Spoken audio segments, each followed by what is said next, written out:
Hey, we got a show tonight. Almost forgot, right? Here we go. Welcome to Google Plus Week, everybody.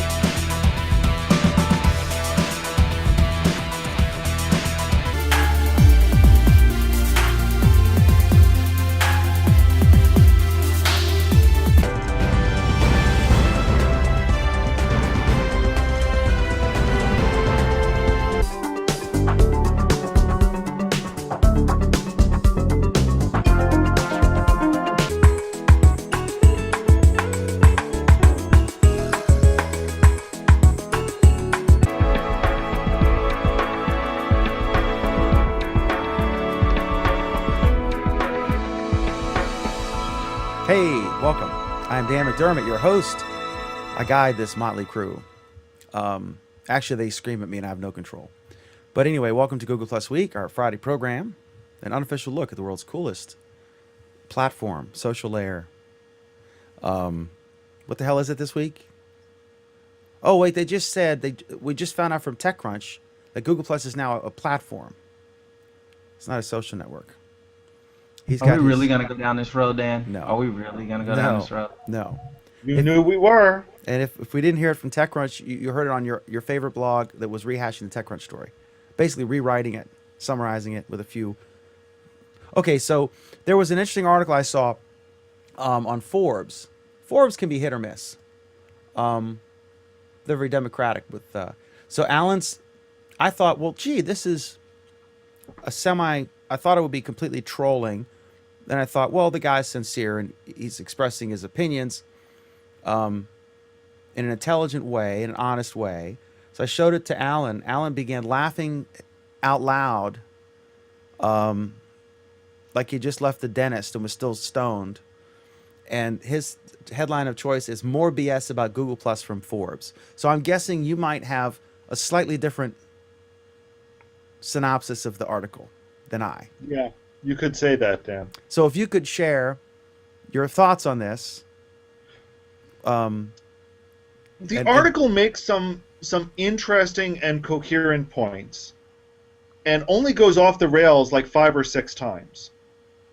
But he does make some points that a lot of people came and a lot of people quickly left. Although he completely misses the boat about why people came and why they left.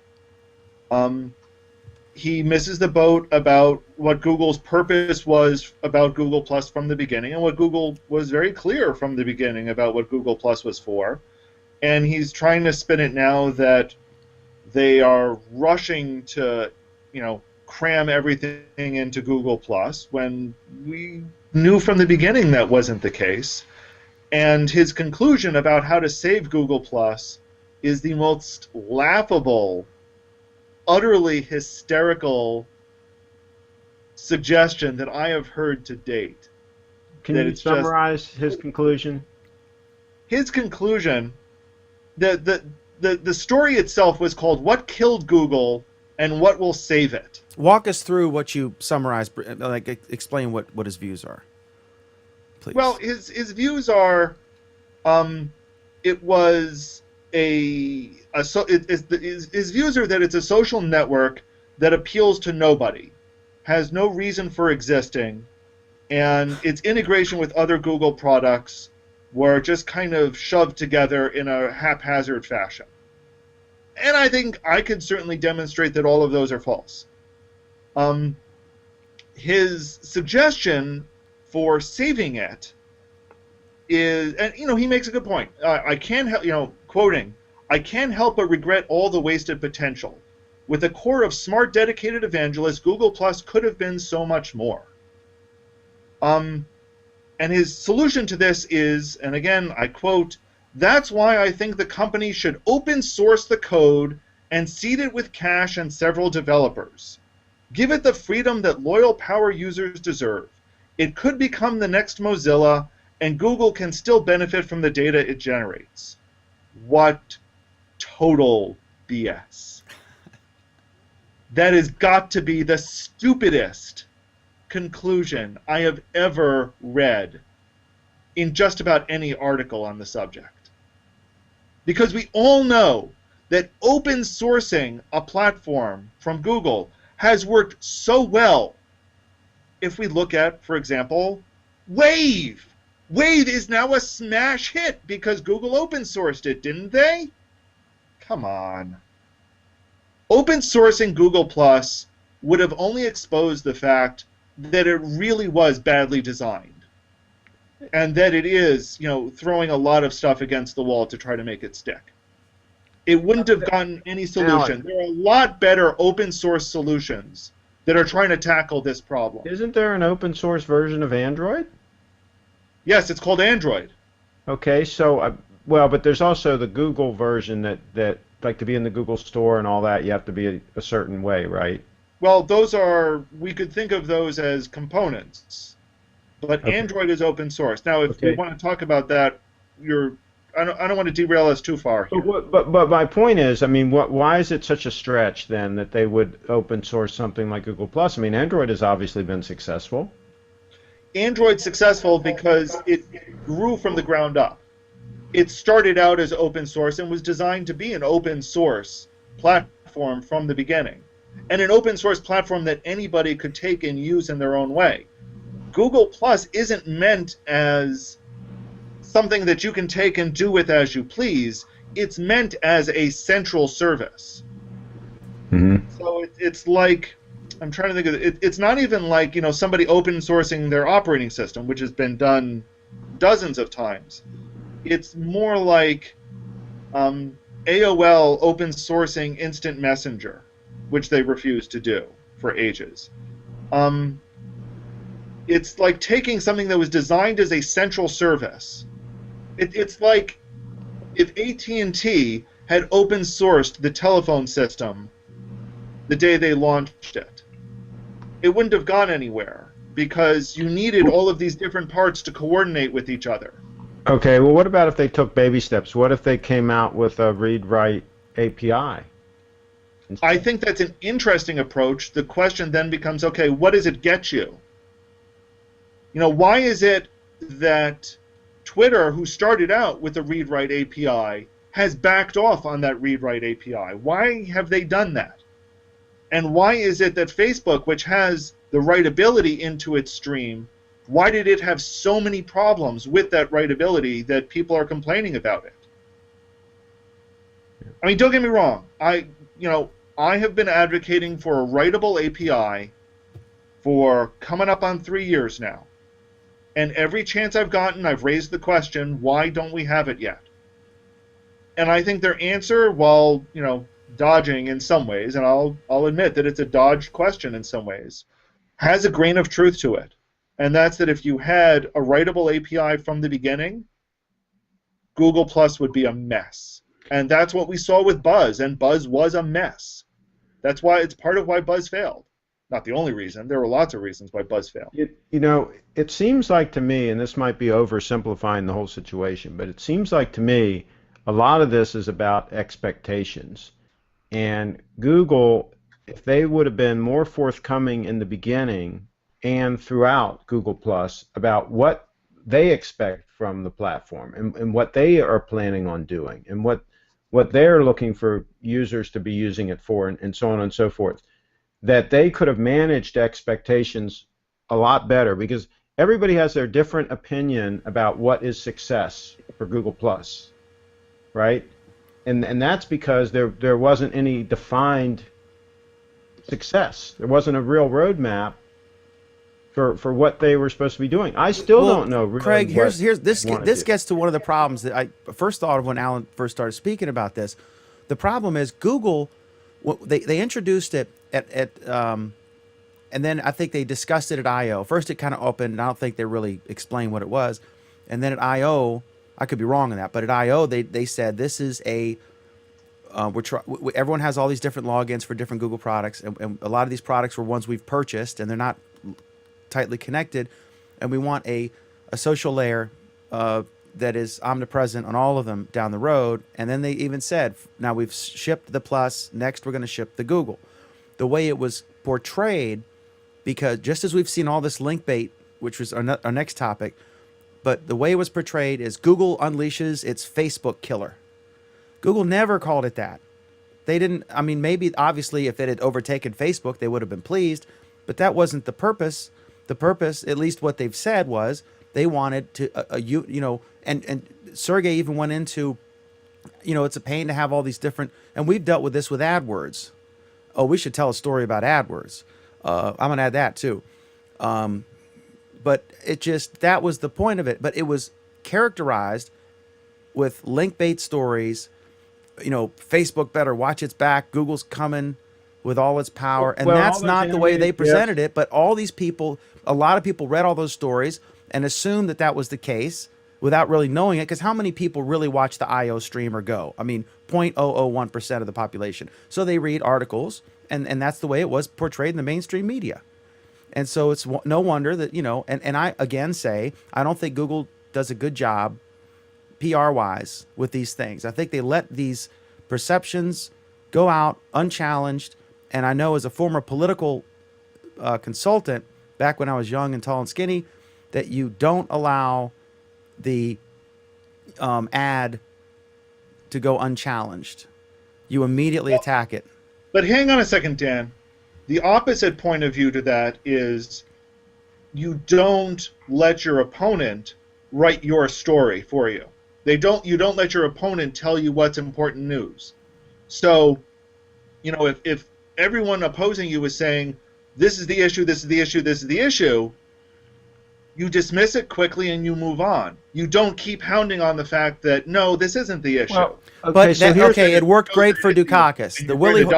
When the Willie Horton ad was running in '88 against Dukakis, and the tank ad, and he ignored. I remember watching Ted Koppel interviewing Dukakis like a month before, 2 weeks before the election or something, and he's like, "Why don't you answer these charges about Willie Horton and stuff? The inmate who a judge released, or Dukakis furloughed or whatever, and then he killed somebody."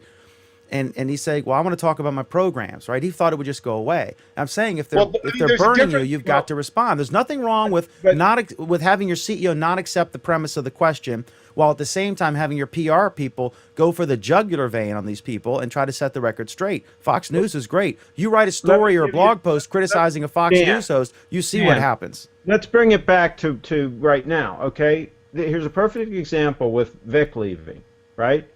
They could have, a month ago, they could have come out with an announcement, a press release, and an announcement that we're going to do some reorganization based on these reasons, blah, blah, blah. We need more room for our guys. We need whatever, right? And Vic Tendotra is going to stay along for the reorganization, but he's decided he wants to spend more time with his family or whatever, and as of such and such a date. In other words, they could have gotten out in front of this thing. Instead of all of a sudden one day Vic saying, "I'm gone," right? They could have softened the blow if they got out in front of that a little bit. And these are the kinds of things that they haven't been doing all along. They haven't been getting out in front of stories and setting the tone. They've let the story run away before they respond.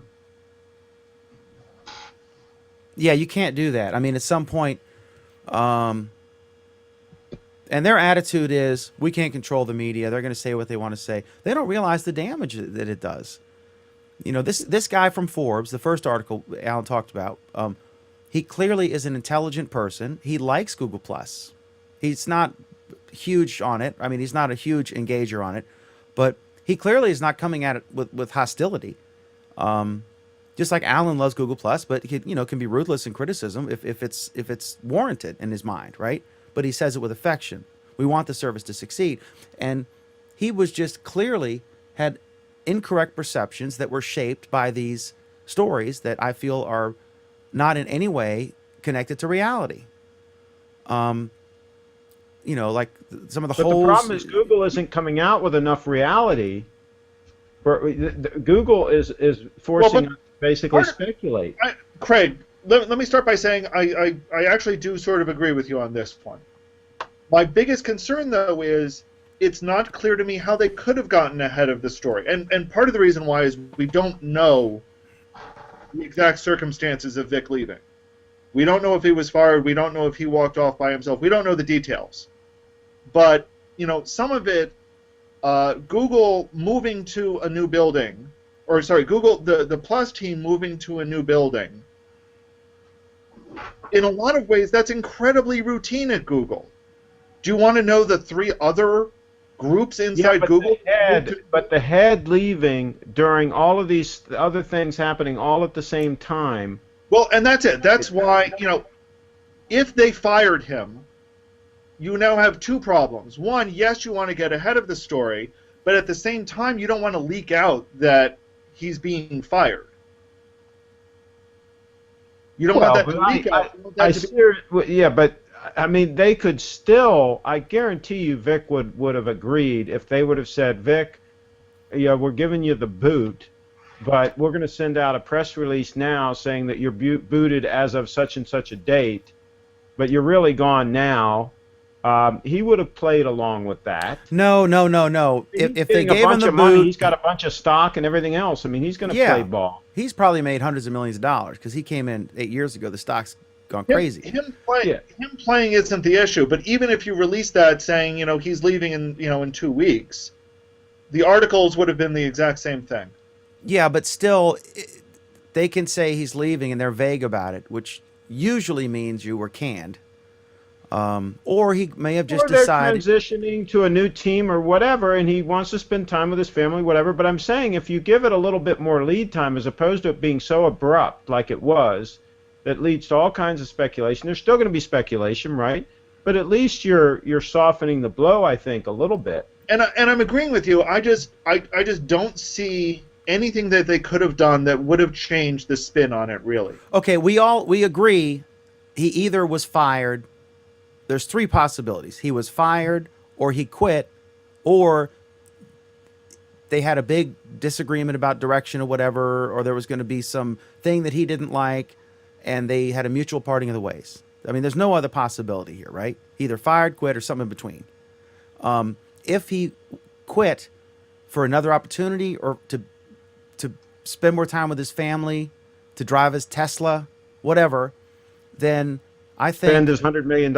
I think that to avoid the kind of speculation and negative stuff that we've seen, Larry would have insisted that he say that, but he was vague. What's next? I'm not going to talk about yet, right? So there's this mystery, which just encourages these stories. If they had a mutual parting of the ways, or if he was canned, then they wouldn't want to say that because that would give credence to all of the Google Plus is The Walking Dead. They just canned their head guy.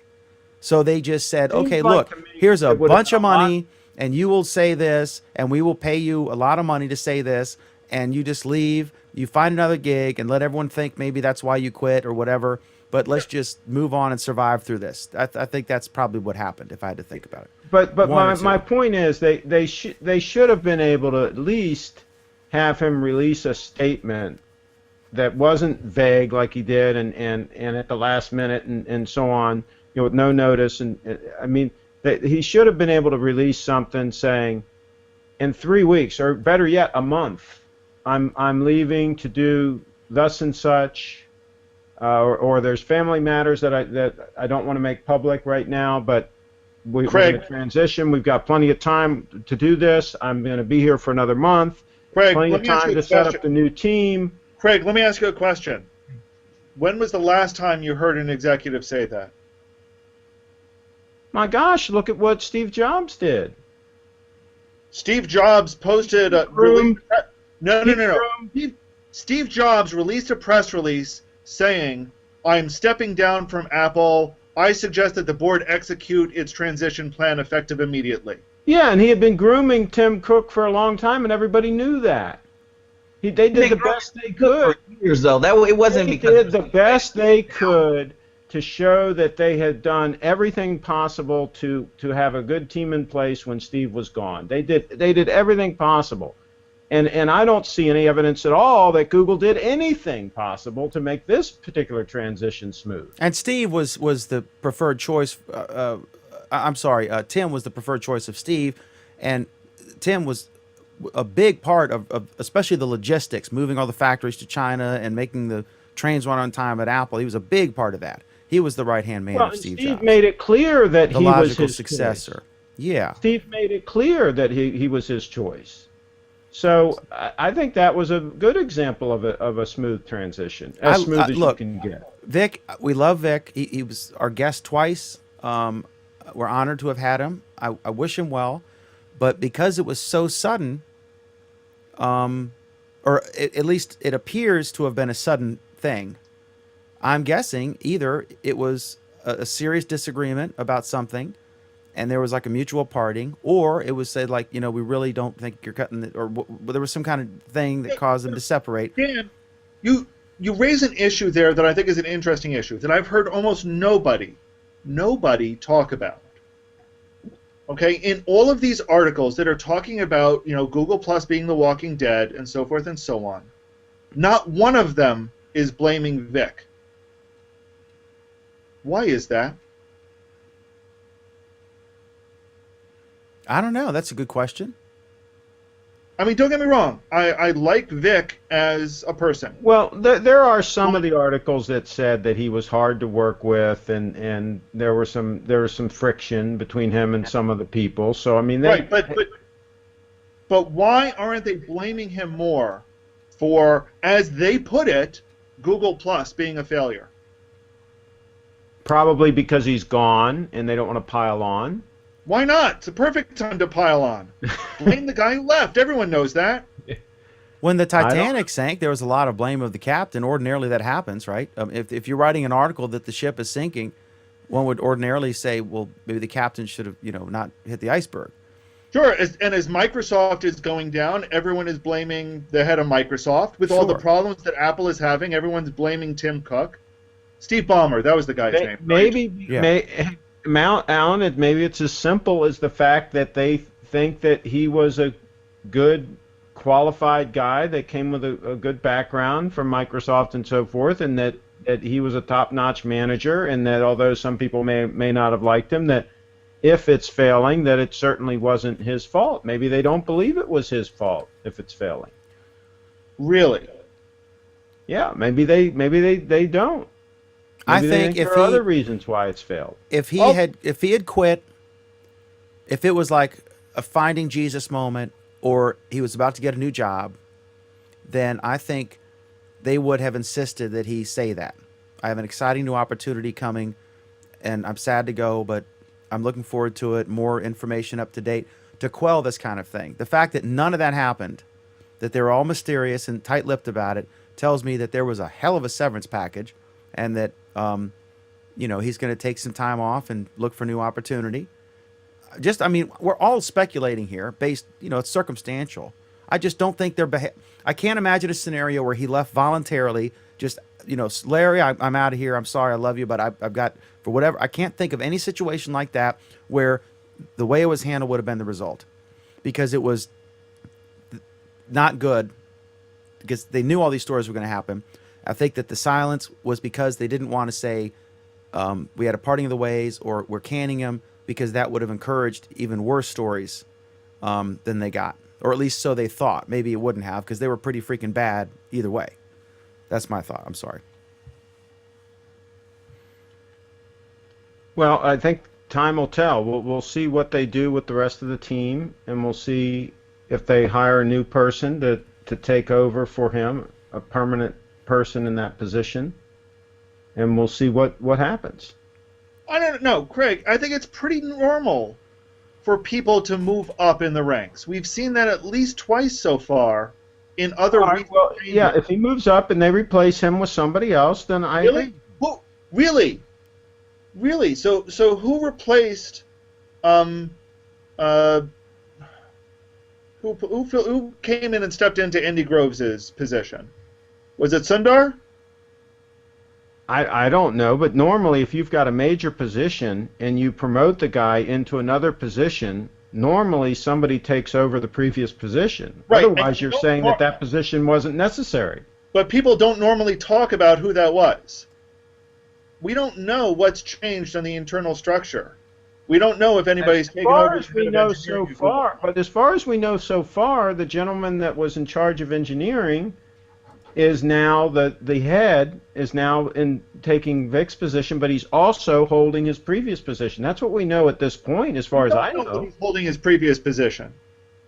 I believe that's the case. Why do you believe that's the case? Because that's what I've heard. They were talking about it on This Week in Google. They were saying that's what's happening. So, I mean, do we know if anybody's been hired in his position? We don't. We also don't know if anybody else has been moved up. We don't know the internal structure of Google for the most part. Well, I think we'll know if that position is filled. I mean, why do you think that? Most people didn't even know the position existed in the first place. Because there's a lot of eyes watching it now. But Google doesn't talk about their internal structure much.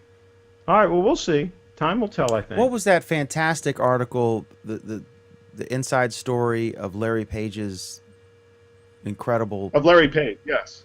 That was a good story. Was that Forbes or Business Insider? I think it was Forbes. I believe it was Business Insider, and it was mostly put together from other pre-existing sources. There wasn't a lot of new material there. It was a fantastic write-up, though. Really good. I couldn't put it down. So we have this comment from Cy. Please stop speculating. It's irrelevant. Google Plus is alive and well, and we all know that. The story is thinly veiled BS. If Google Plus goes away, I'll crawl back into my cave because there's simply not a single social media platform that does what Google Plus does. Amen, Cy. Amen. Social media. See, Craig, he's a typical non-technical user. You can tell his name is Cybernaut. We were arguing before the show. He said only technical people are on Google Plus. He said no, there's plenty of Pinterest types on here. Okay, yeah, Cy, what we're saying is, we cover the stories, and we do some original interviews now and then, but when these stories are out there, we talk about them, and often tear them apart, whatever. But I just think it's fair to say we are speculating, and we've acknowledged that, but it is fair to analyze the Google's handling of this situation. And I'm sorry. The comment alive and well is all depending on what your expectations are. And my point is, I think it would be better if Google were to be a little more transparent about their expectations for the platform and what it's supposed to be doing and so on and so forth. Craig, here's what bugs me about that statement. Okay? 2 years ago, they talked about how Google Plus was going to be a social integration platform across all of Google. They said that. Vic Gundotra said that multiple times. And now TechCrunch announces this like it's pure revelation to them. Well, and the other thing they've done, though, Alan, over the years, is they've talked about this incredible growth and all these new people and so on and so forth. In sales, I always like to underpromise and overdeliver. And yes, maybe there's all these numbers of people coming from overseas or wherever, I don't know where they are, but maybe it is growing at a certain rate. But I think they should have done exaggeration by understatement. I think they should have said something like, we're making progress, we're refining the platform all the time. We don't have anywhere near the number of people here that we'd like to have here. This is going to take a long time. But Craig... In other words, they should have been very conservative about their guidance. Craig... They weren't. Craig, that's exactly what they said, though. No, they were always bragging about these huge numbers of people joining the platform, hundreds of millions. They were giving numbers, and they were very clear about what those numbers meant. And they said they were very happy with the numbers and its growth so far. Yeah, I'm not so sure they were so clear about what those numbers meant. We didn't know what the numbers meant. We were speculating as to, does that mean that's how many people are using YouTube or using Gmail? No, they were very clear about those numbers. When it was numbers across the entire Google platform, they said so. And when they said, this is how many people are looking at the Google Plus stream on a weekly basis, they were clear on that point. Okay, maybe they were, but I don't understand. I don't remember them being that clear. Craig, I think it doesn't matter if it doesn't matter if you sit down in the McDonald's or if you go through the drive-through and buy your burger that way. They're still getting the data. They're still selling you a burger. Well, but here's the thing, Dan. People were saying, well, and I'll agree with Craig on some of the early numbers they released. It wasn't clear whether they were talking about people in the stream, whether it was YouTube hits that counted, but later they were very, very clear on that point. These are the number of people with Google Plus profiles across the entire platform. This is the number of people who access the stream for more than 30 minutes a week. They were very clear on that point later. Clearly, Craig's point is this. I mean, you can argue the numbers, and they were very specific about it, and honest about it. But Craig's point is this. If you went into a Costco or a Walmart or a TGI Fridays or a shopping mall or whatever, well-to-do neighborhood, poor neighborhood, middle-class neighborhood, and you polled everybody and you said, how many of you regularly use Facebook? How many of you regularly use Google Plus? Clearly, at least in the United States, I don't know what it is in other countries, clearly Facebook would win that competition, and it would not be close in my opinion. Now, I'm cool with that. I prefer Google Plus. I use Facebook because like I'm doing an interview tomorrow on Virginia Talk Network, if you're in Central Virginia, at 11:07 a.m. And the guy's talking to me, planning it through Facebook, not email, not SMS, not phone call, through Facebook. He's not on Google Plus. And here's the thing. Google never denied that, I don't think. And they Okay? never use the term pretty much Facebook agrees that the killer, numbers- and Everyone pretty much agrees that the numbers are in Facebook's favor. I'm not entirely sure that's relevant, but that's what's there. But here's the thing. If that is so relevant, if that is such a crucial issue about why Vic was fired, assuming he was fired, and why Google Plus is crashing and burning, assuming it's crashing and burning, is why didn't TechCrunch say that? I mean, the Facebook numbers were released. It was either the day before or 2 days before Vic's announcement. Why did TechCrunch not connect those dots? Either they were not relevant, or TechCrunch doesn't have two brain cells to rub together to make the connection. they do, because they knew I by think it writing could that be the latter. they knew that by writing that they would get. TechCrunch is not out to win a Pulitzer; they're out to get clicks and make money, right? And that Well, gets the us other to our thing is second they don't topic. like Facebook either. That's the other thing, is they don't like Facebook either. So they don't want to say that 1.2 billion people or whatever use Facebook. They're equal 'Cause opportunity trolls They're for all sure. They're all anti-Facebook. So that's probably why they wouldn't do that. Well, I don't know. I mean, if they thought they could get clicks by saying, "Hey, it's obvious," Facebook's numbers are what pushed Vic Condotra. Unless, of course, they don't know what an earnings report is. That's possible that TechCrunch doesn't know how the stock market works too. I think they figured that they could throw Google Plus under the bus without propping up Facebook. I think that was probably more of the reasoning.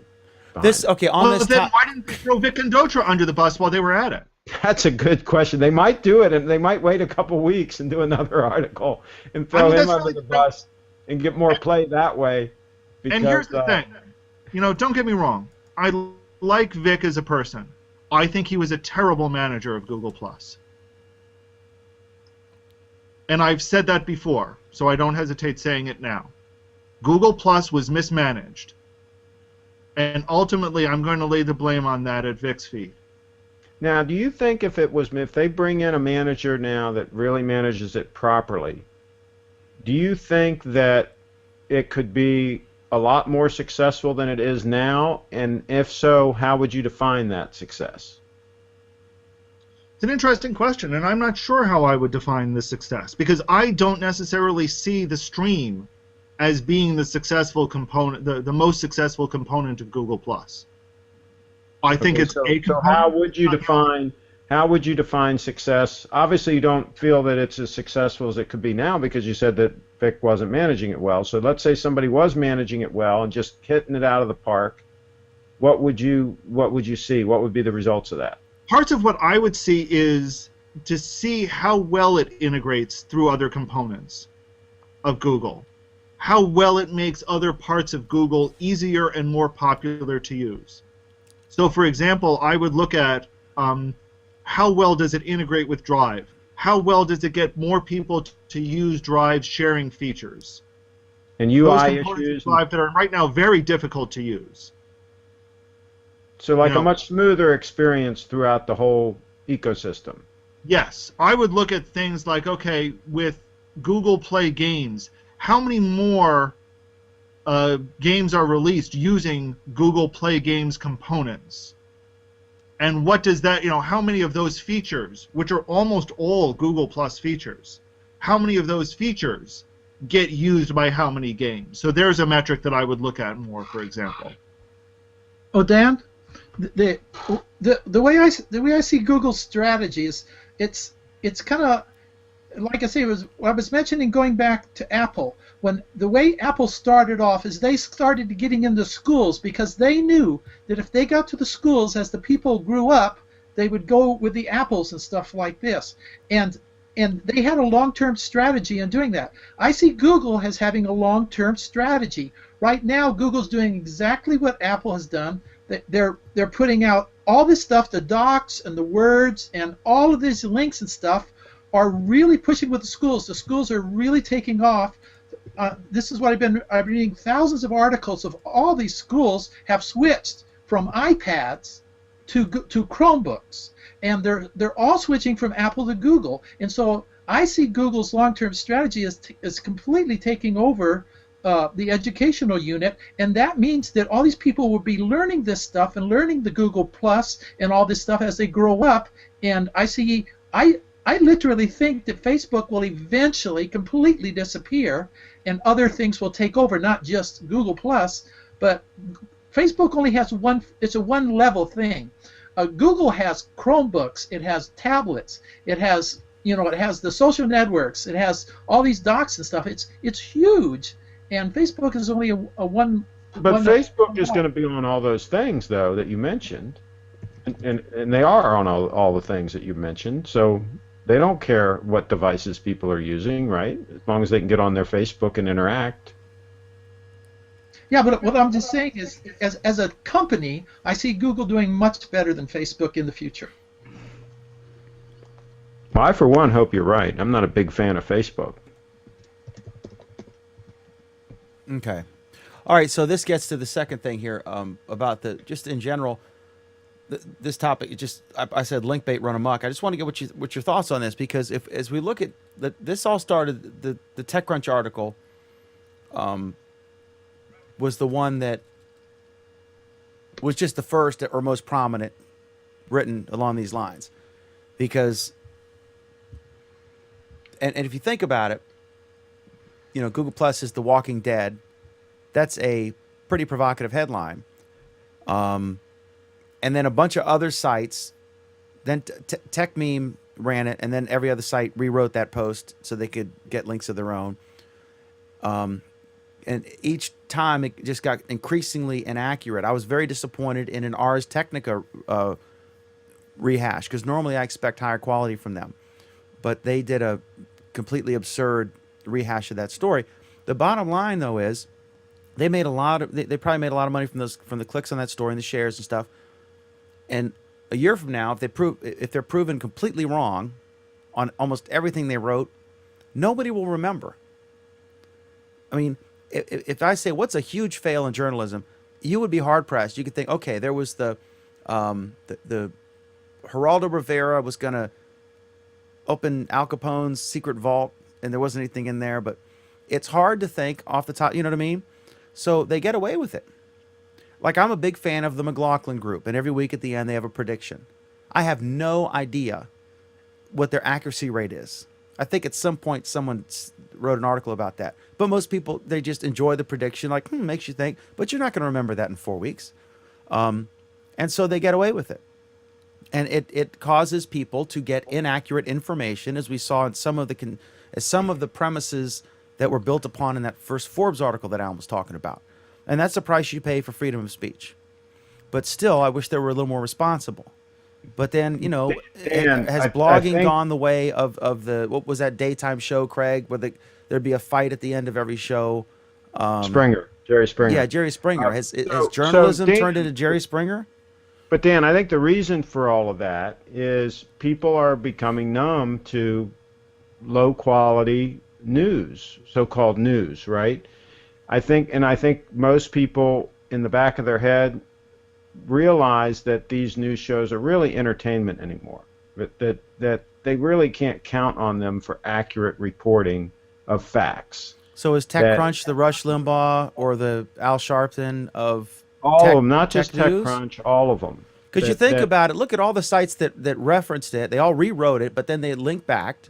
Then a bunch of people wrote posts trashing it or praising it, all linking back, referencing it, sharing it. they're All the all comments on the enter- article, everyone fighting back and forth. And TechCrunch, ka-ching, ka-ching, ka-ching, Yeah, ka-ching. they're all entertainers now, and even people like Leo Laporte, who I listen to a lot of his podcasts. Love You the guy to referenced, death. you sent me one of his shows today. You were playing it before love, the show. Love the guy to death, but I mean, he's an entertainer now. I mean, he'll say anything, and he'll talk up a particular phone, how great it is, and all 1 week, and 3 weeks later, it'll be like passe, and he's on to the next greatest phone, and and a lot of it is, I hate to call it grandstanding, but I think that's what a lot of these people are doing because they are fighting for viewers. There's a limited number of eyeballs, right? And the eyeballs have a lot of choices of things to watch and listen to, and they have to grab the attention somehow.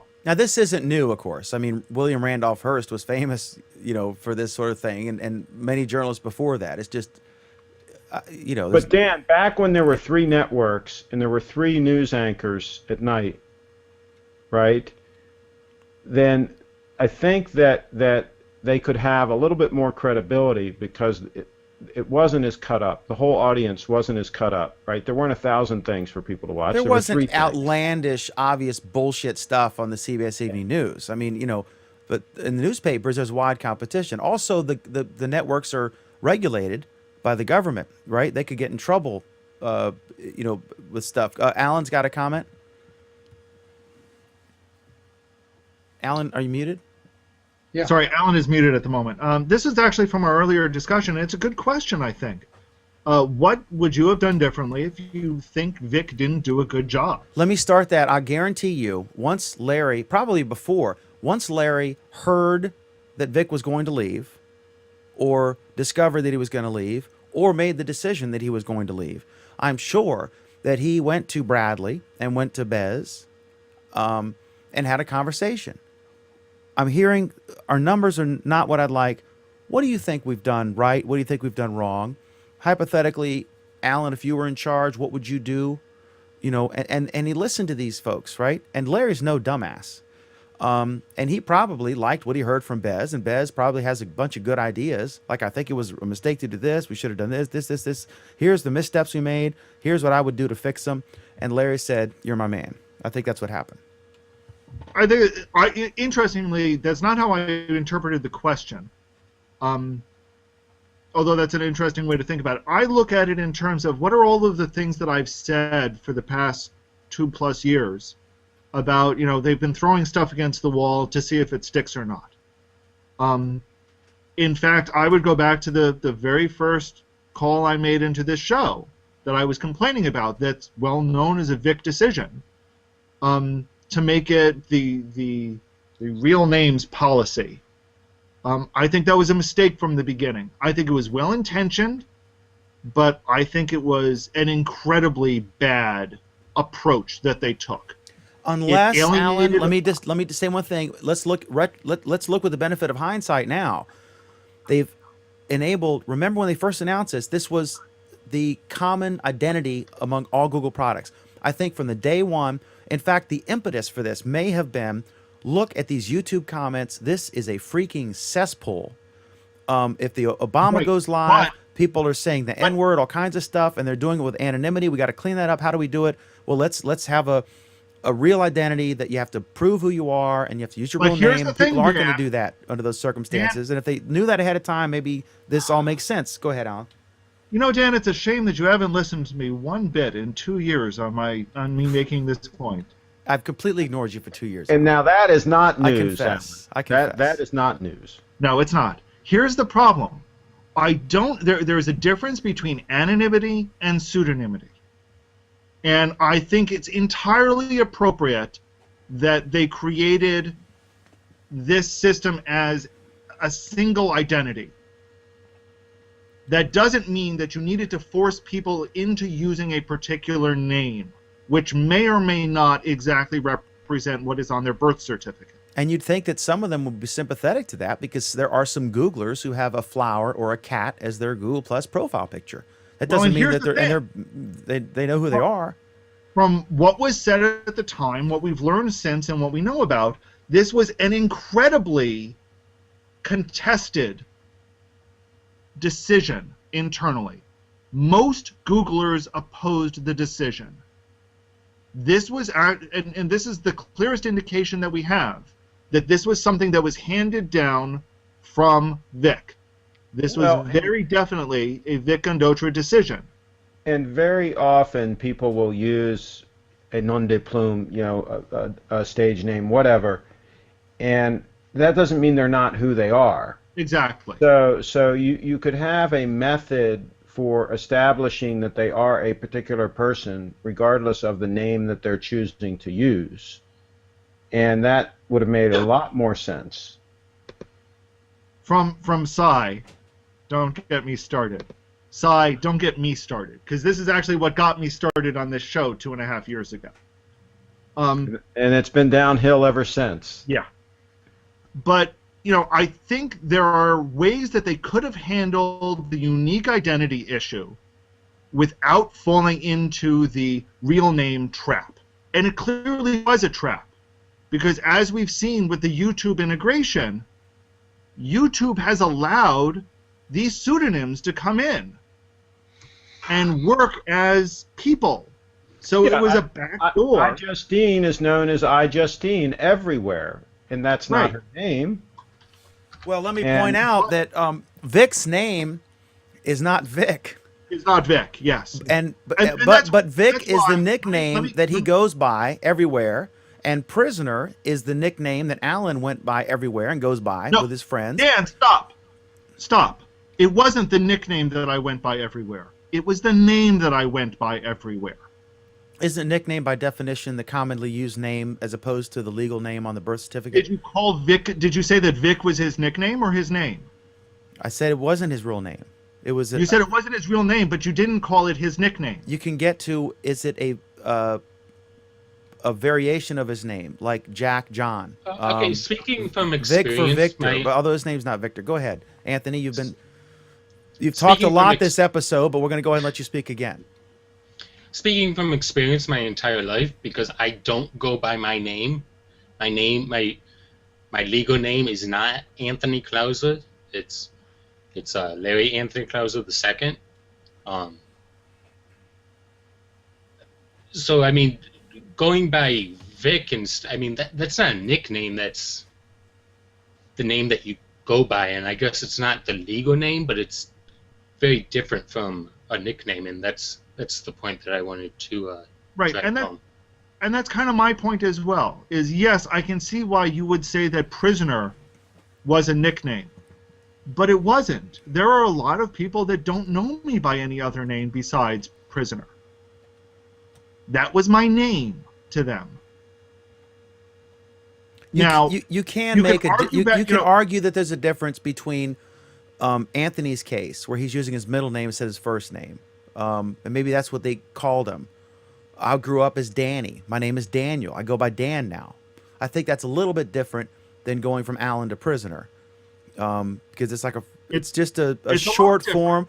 Or for an international guy who, like, maybe his name's, Rajneesh Gupta, and he goes by Ray just because he doesn't want to have to freaking spell it every time he's in line at the DMV. You know what I mean, or whatever. That's not a good analogy. Here's the thing, Dan. What does it matter? What does it matter what name I am known by? The bottom line is that was an arbitrary decision. It was an arbitrary decision, and it was an early decision that pissed off and alienated a large number of people who they were counting on at the beginning, and that put them off on the wrong foot. Craig and I had an argument earlier about, we were talking about how Google Plus was full of tech people. And I said, all of my technical friends are on another social network. They came here, they visited briefly, they got turned off by the name policy, and they left.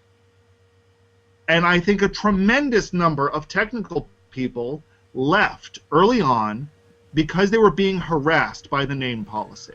Also, in your case, it was you were pissed off because you just wanted to use the name you use everywhere else. I mean, you own prisoner.com. That's what everyone called you as a kid. That's what they call you as an adult. That's what your true friends, family, whatever. That's your nickname or your commonly used name, even though it's not on your birth certificate or your driver's license. But there was another case. The best argument for that was in one of our early shows when we were discussing this.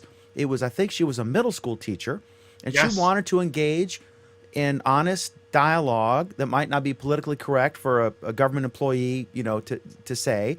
And she, I mean, she wasn't like trolling anybody, but she just wanted to have, be able to be free and not have middle school kids know, oh, did you see what Miss Johnson said? She thought Mel Gibson looks cute.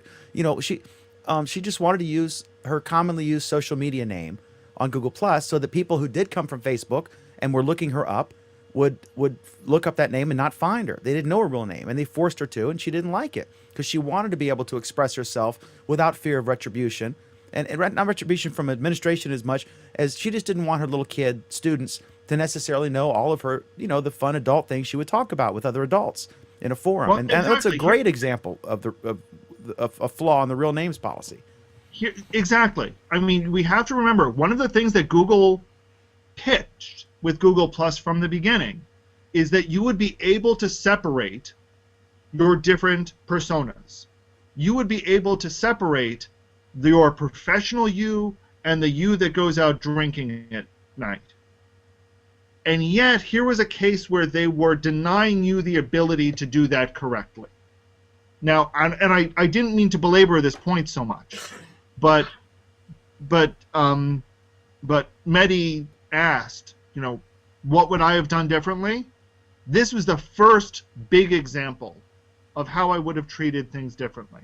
Now, don't get me wrong. I agree that their desire to raise the level of discourse on Google Plus by enforcing at least more respectable names versus, Sexy Babe 42 or Well Hung Guy 69.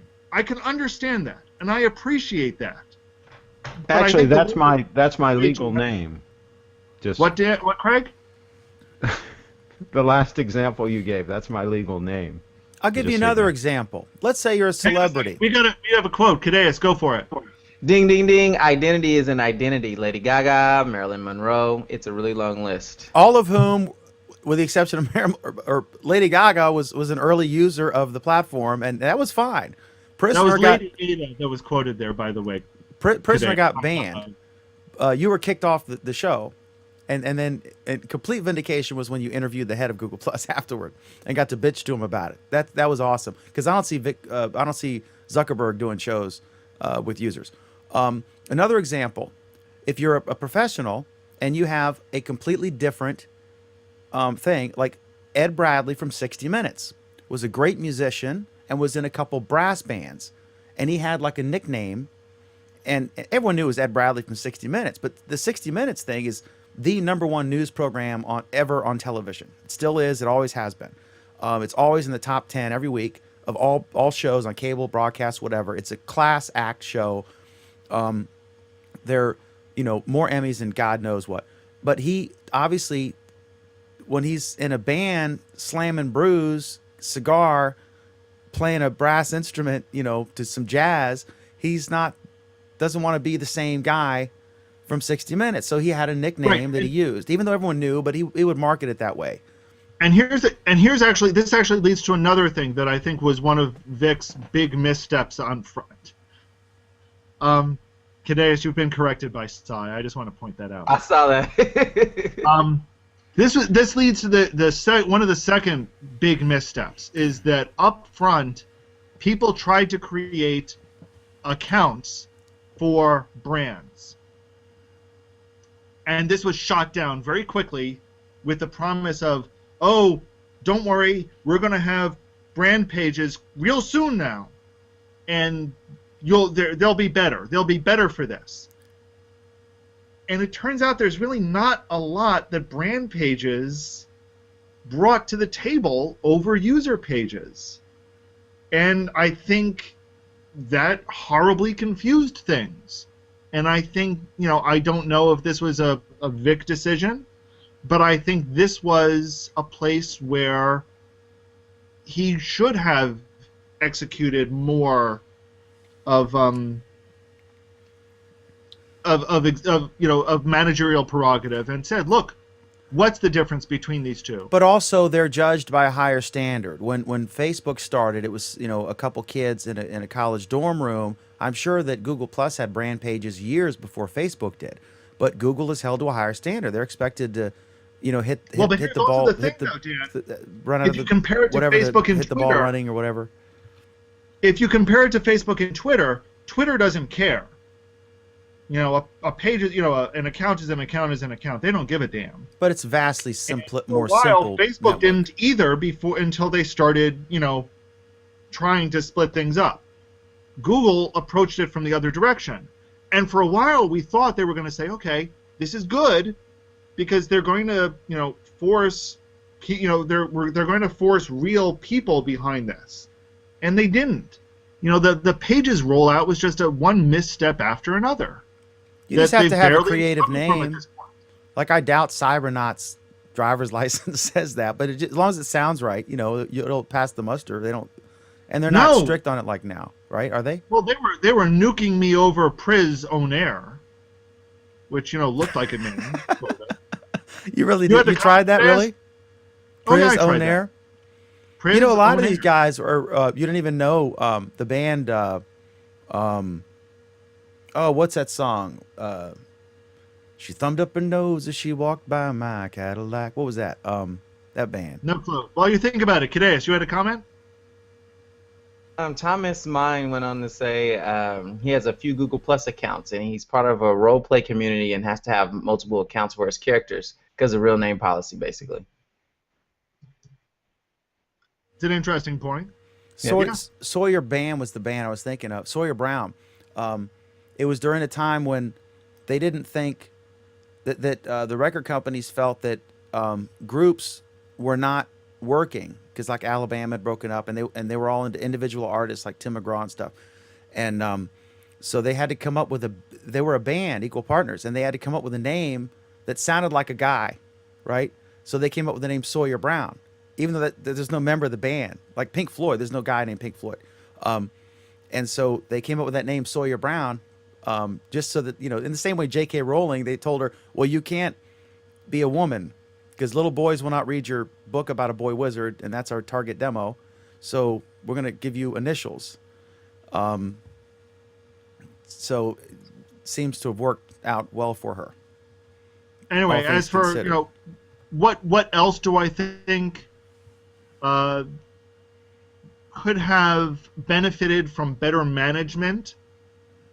Let's put it that way. Whether I blame Vic for it directly or not, where does Google need better management? I think it needed better management in photos, and I do blame Vic for this one because he's been very passionate about photos. I think I've gone on record multiple times about how abysmal the photo system here is. I think it could have done better, just to have a better. I really wish at some point somebody in management said, why the hell do events look different from posts, look different from communities? Why does everything look different? Why does everything look different? Do you think I they think went? it's the worst part of Google Plus. I think What a was that, lot of Kadesh? this. Kadesh, go ahead. Sorry. So I said I just think events is one of the worst parts of Google Plus, probably the worst. I would agree with that. So a lot of what we've discussed are relatively niche issues compared to the big problem, which was in July of 2011 when they went public, or when anyone could join. You didn't have to have an invite. Everybody we know on Facebook came here. They checked it out. They set up an account. About 10% of them put a picture up, and then they may have posted once, and then they all left. Why did that happen? Were they not ready for prime time yet? Should they have kept the invite? Would things be different if they had kept the invite going for another year and slowly released it? Just like if they sold glass right now in Home Depot, it would be a freaking disaster, correct? so they're still keeping the Explorer thing, and they're trying Home to. Depot? I'm asking. I don't know. I mean, I'm speaking out of ignorance. It's an interesting target audience. I actually think it would sell well at Home Depot to that target audience. Would it be a depends on runaway the price. success, or would it be like that smartwatch that Samsung came out with? That when it went to mainstream stores, everyone was like, "Oh my God, this sucks." Well, here's the thing. I don't think contractors have an idea why they would want to use a Galaxy Gear, but they've got a lot of ideas on how to use glass.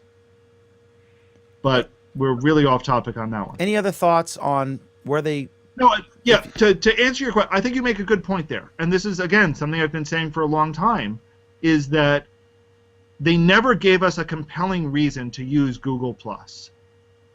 By us, I mean that very broadly. And it's And hard that, I when think, everyone was- else is on the other thing, and it wasn't easy to find. I mean, the recommended user list wasn't. It should have been. If you're in Frederick, Maryland, Craig should have been recommended. If you were in Bentonville or Front Royal, Virginia, I should have been recommended. You should have been recommended. Anthony in Rochester. It should have been. It's a social network. They know everybody we know. They know, especially if you use Gmail, they should have highlighted all the people that are there and how to communicate. I think one of their biggest mistakes was it wasn't ready for prime time, and they opened it up too soon. They should have let it grow slowly, the way that Facebook created a demand through scarcity. Because initially it was just at Harvard, and then it was just at other Ivy League schools, and then it's like they slowly grew, and they was like, oh, I want to get in. And then once you finally got in, you were so excited. Oh my God, I'm in this exclusive thing, and I'm going to take the time to learn it. And it was pretty ghetto back then. And then Have you ever tried to but delete? Have you ever tried to delete your account on Facebook? I've not. If you ever just try to go through the delete process, they try everything by throwing everyone in your face. If you're sure you want to delete Facebook, Alan will miss you, Anthony will miss you, and they keep showing you pictures of these different people to get you to not delete your account. And that should have been the same effect when you were signing up. And a couple of weeks later, they ask you to come back if you do delete it. Yeah, so I mean, like they're using that to their advantage. They're using the friends and the social side of it to their advantage to keep you using it. Because then, as you're looking at these people, you're like, oh, I haven't talked to Mary in a long time. I don't want to leave Mary. Yes, that's an interesting point, though, because you couldn't do that with Google Plus because the perception is that nobody else is here. Did anyone? But if you're using your Gmail account and you're signing into Google Plus, they know who you know. I'm going along with what Dan is saying. They know who you know, all that stuff. So they should have been making recommendations. Hey, Susan. I mean, they kind of do it now a little bit. But they could be like, hey, Susan, you emailed her last week. She's on Google Plus. Look, here's her picture. Like they could have just been pointing out. Cadeas, my biggest objection. I've been saying this forever. Cadeas, you're in Newport Beach, California. There are probably people in Newport Beach who are active, and an algorithm can determine this. They have friends, they interact, they don't have strikes against them, no report, they do stuff. Those people should be highlighted to you. There are probably very active users who are just not interested, you haven't run across yet, who might be across the freaking street and you don't even know who they are. They tried this on mobile. Remember, it's called Nearby.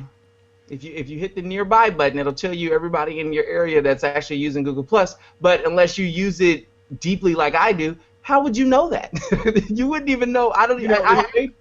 If they put a picture of Cadeas up on a billboard on one of the main roads right there in town, a 65-foot tall picture of God, I him, would hate that. and said, I'm on Google Plus, my God, they would have a flood of people, local people, onto Google Plus trying to find him.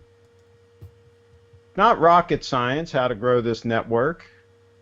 Well, but here's the thing. You got to remember that Nearby stream and that approach, Dan, was at a time when they were assuming that most conversations would be private, that public was going to be a rare action, and I think all of the public activity caught them by surprise. And Dan, you talk about Facebook and how Facebook grew, and in the early days, they would get the cool people in first, the captain of the cheerleader, whoever, right? The cool hip people on the campus, they would get them in first, and then they'd have them talk it up, and then they would grow it out that way. I mean, they did a lot of tricky things to get people excited about being in there. And again, this is just basic marketing. Like all the AOL discs.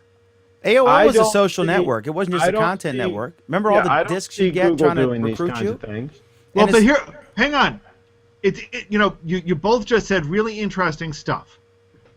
Okay, Craig makes an excellent point that you kind of needed to give them a reason to do it and to grow it organically and to say all the cool people are doing it. They're now finally getting to the point where they can do that with things like Google Play Games being so tied into Google Plus that most people who are using it don't realize that.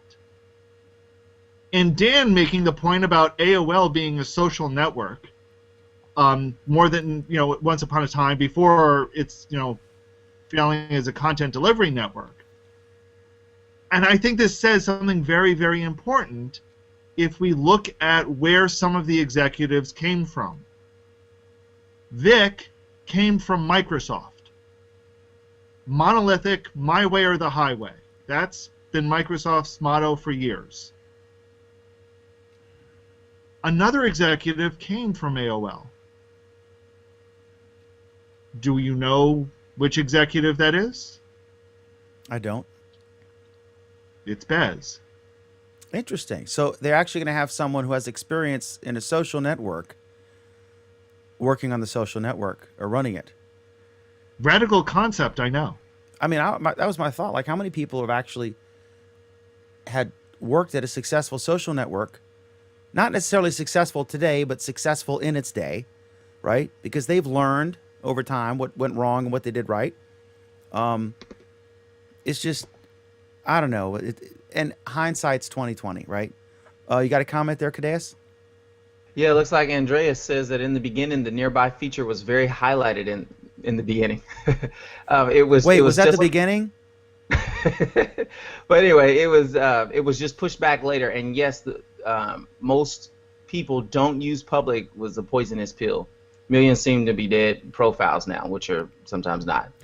Well, to Alan's point about that they were surprised at the public posting because they didn't envision it that way. If you think about it, a social network. Let's boil it down to social. Who is the most popular person? If you're social, you want to have friends and have people to engage. Nobody has too few friends. We'd all love to have more friends. And I don't. well, Good Lord. I mean, friends are by definition people you enjoy the company of, not people who are harassing or stalking you. So, who is the most popular person? Who's the most And fun to that be with? leads Is to it the person who sits alone and with one other person and they have a private conversation in the school lunchroom, or was it the funny, fun, boisterous guy or gal who wasn't afraid to say a joke loud enough that the next lunch table could hear it, and they didn't care, and then everyone's laughing? That's the person with all the friends. That's the person who seems to be happier. That's the person who becomes more popular. So if you're trying to, engage, if you only have, like Craig says, he doesn't get a lot of engagement. If he had, 30,000 followers, he probably would get more, right? So if he posted privately, he'd only have 400. But he posts some public stuff, so he gets people who are interested.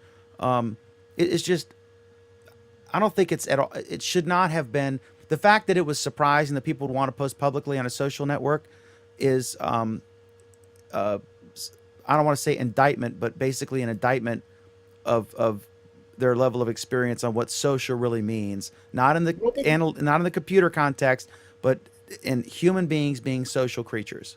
But no, Dan, I disagree with you on that point. I mean, I actually do almost agree with you, but I think if we look at how we act socially in the real world, we're not dancing out publicly with everything that we say.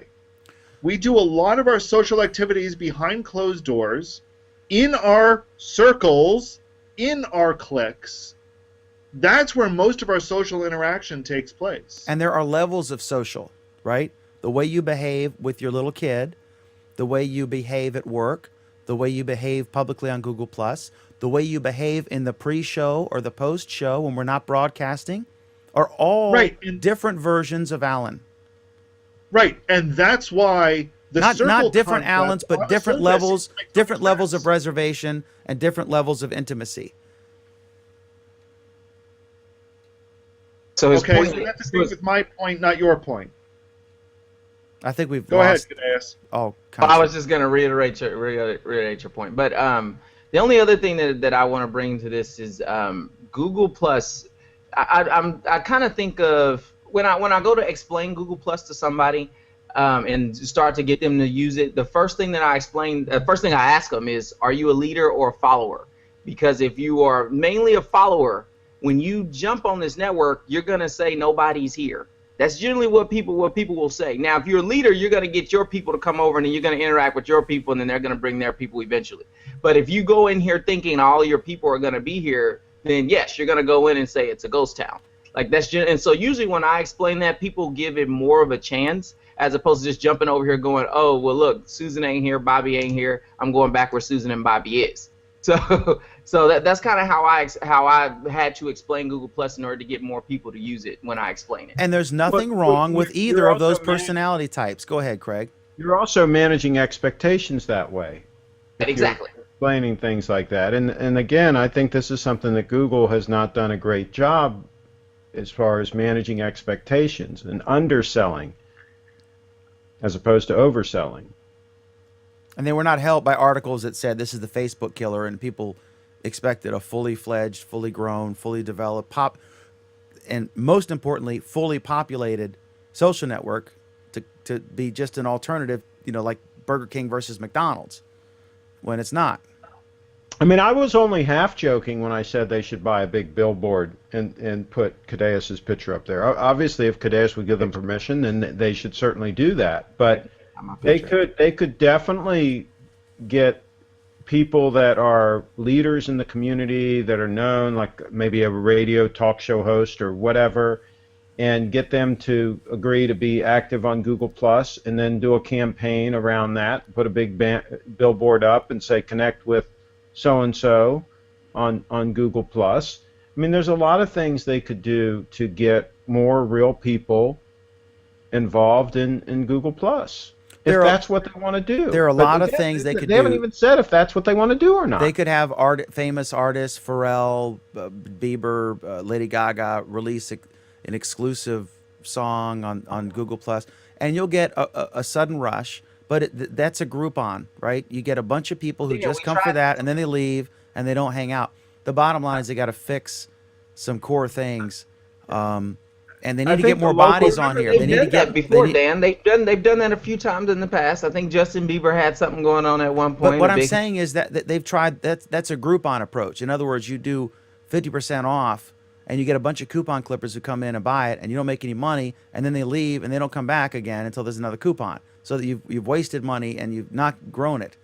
That's the problem. What they need to do is really figure out and get some experts in this. And there aren't that many, because there's only like one really super successful social network, Facebook. Twitter's more of a consumption network in a limited degree. Tumblr is a content production and consumption network, but it's not a true full-blown social network in the way that Facebook and Google Plus, and to a lesser extent, but very popular in Brazil, but to lesser so now, Orkut. Go ahead, Andreas. There's another comment. Andreas says that she thinks that Google Plus lacks a topic for specific streams, basically. So people who are into Android hiking and cooking, it keeps jumping. Sorry, guys. But basically, she's saying that there should be more targeted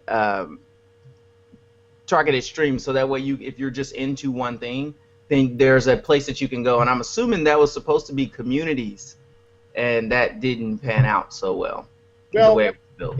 this is the thing that people have been asking for, and I find it really an odd one, to be honest. It says, it's a scenario where somebody would follow me because I'm talking about a particular topic. I'm talking about Google Glass, but I also talk about other stuff. and they're not interested in me talking about that other stuff. All they're interested in me talking about is Google Glass. So they want a way to only follow that part of me and not follow the other parts of me. I understand that, and I think that's people trying to shape Google Plus in the wrong way, to be perfectly honest. I think that turns it from a social network to an advertising network or a content network. Well, but that's what communities were supposed to be all about, is if you're into a particular topic, you get involved in the community. Right, but people would do that still, but they're not interested in everybody posting in that community. All they're interested is in the good people posting in that community, and they don't want to see the rest of the crap.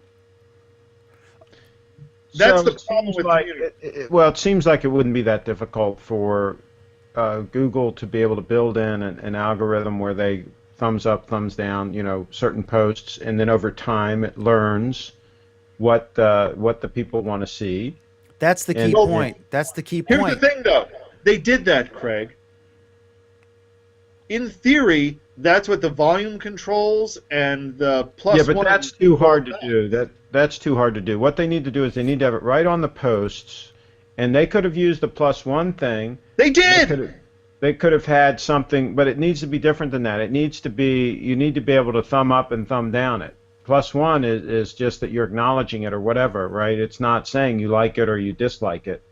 So they needed to have something like Pandora has, right? Where you can thumbs up or thumbs down. Now, what Facebook does is they try to build an elaborate algorithm that determines what you're probably likely interested in, and then people bitch about that because they can't control it easily. And if you actually try to go in there, because they have something similar to volume control, it's kludgy, probably more so than ours.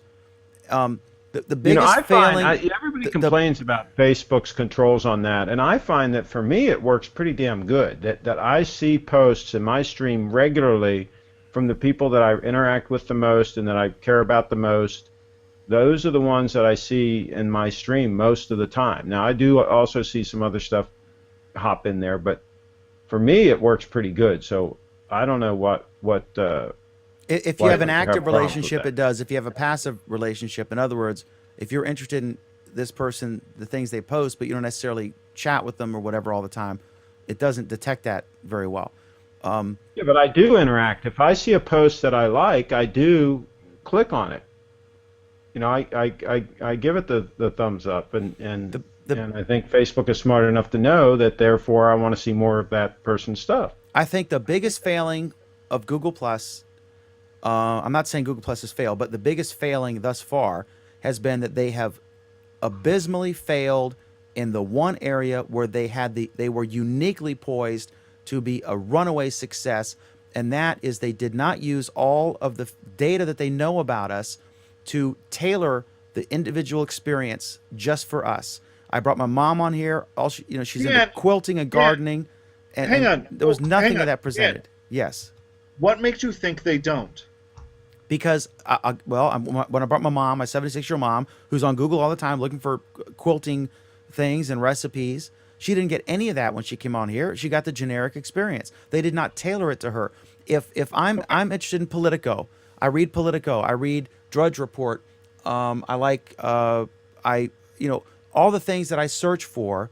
Let's say I'm interested in drones, these consumer drones, and I'm interested in that, or I'm interested in model aircrafts or cooking, whatever. They know that. So I should have had Google's social thing should have been perfectly tailored to me. They know every freaking thing I've done on the internet for the last 10 years. Why did I not, and an algorithm could come up with this? Why did they not tailor Google Plus so that it's just about me? So my dad, when he went on there, he saw a bunch of brand pages for amateur radio equipment. My mom saw a bunch of quilting communities. They still haven't done that. And they're the only people in the world. No, Dan, it's still grossly lacking. I'll agree with you on that point. But there's no excuse for it because they have the data. No one else, barring the NSA, no one else has the data they do. They know every freaking thing, freaky and unfreaky thing that you're interested in. and they could tailor that experience to you. And they have failed miserably in that.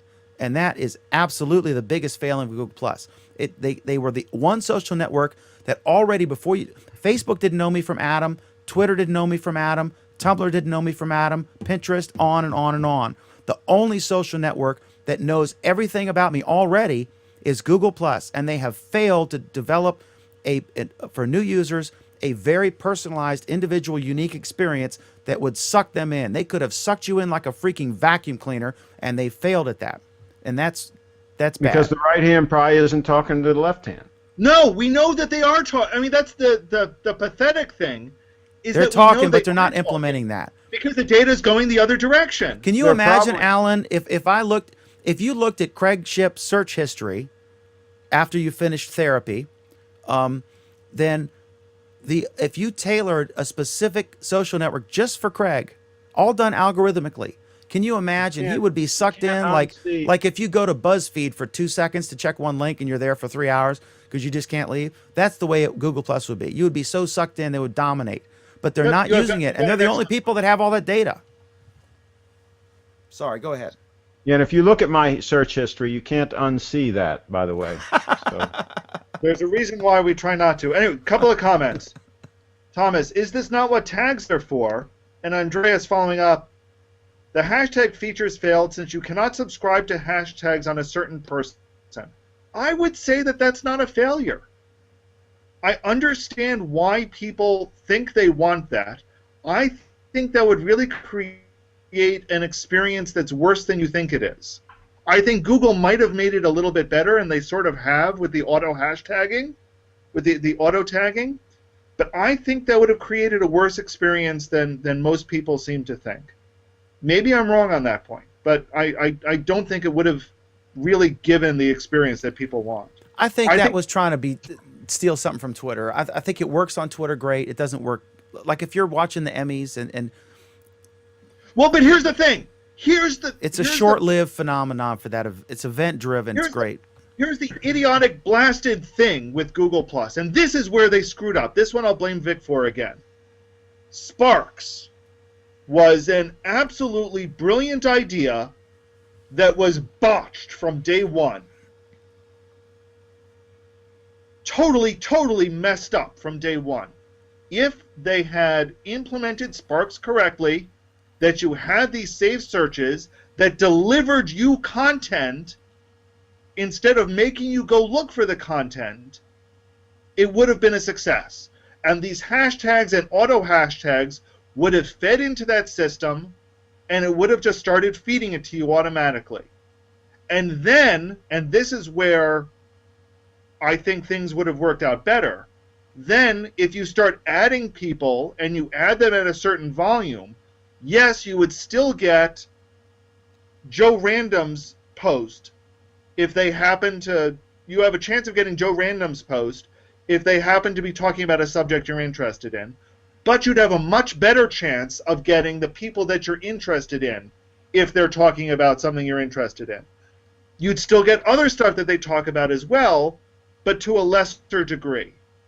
Yes, Cy, I know there used to be Sparks. They were bad. It was a horrible, stupid, idiotic feature that Vic should have killed from day one.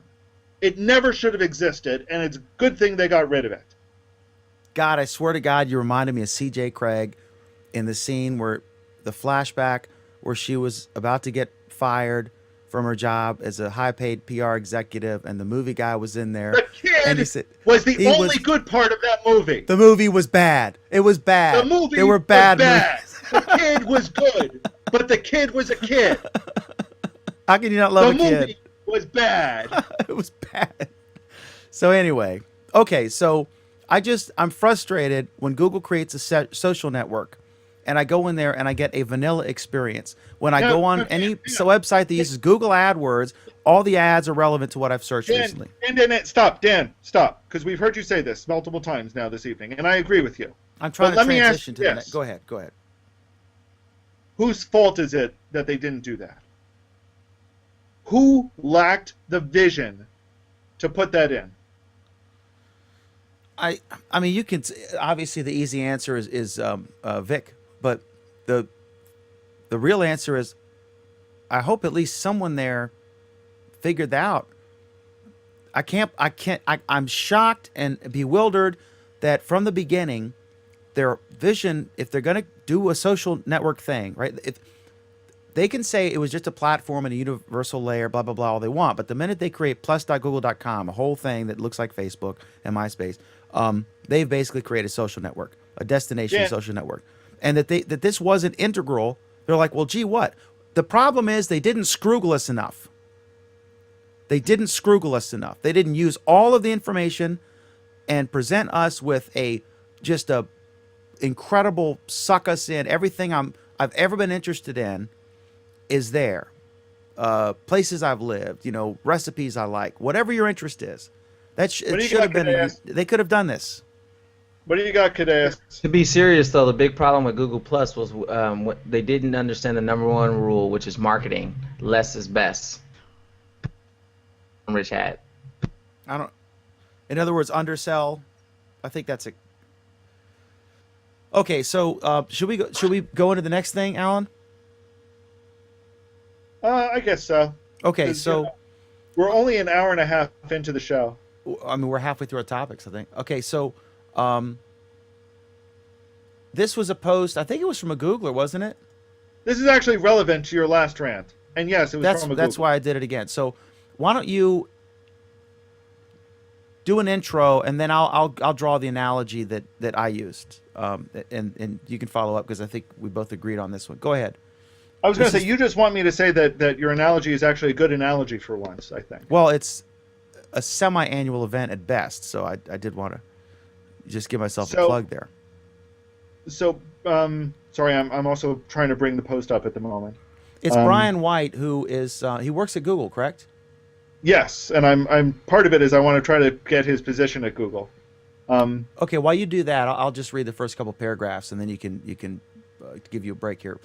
Okay, what he's saying here is he said if you're not paying for the product, you are the product.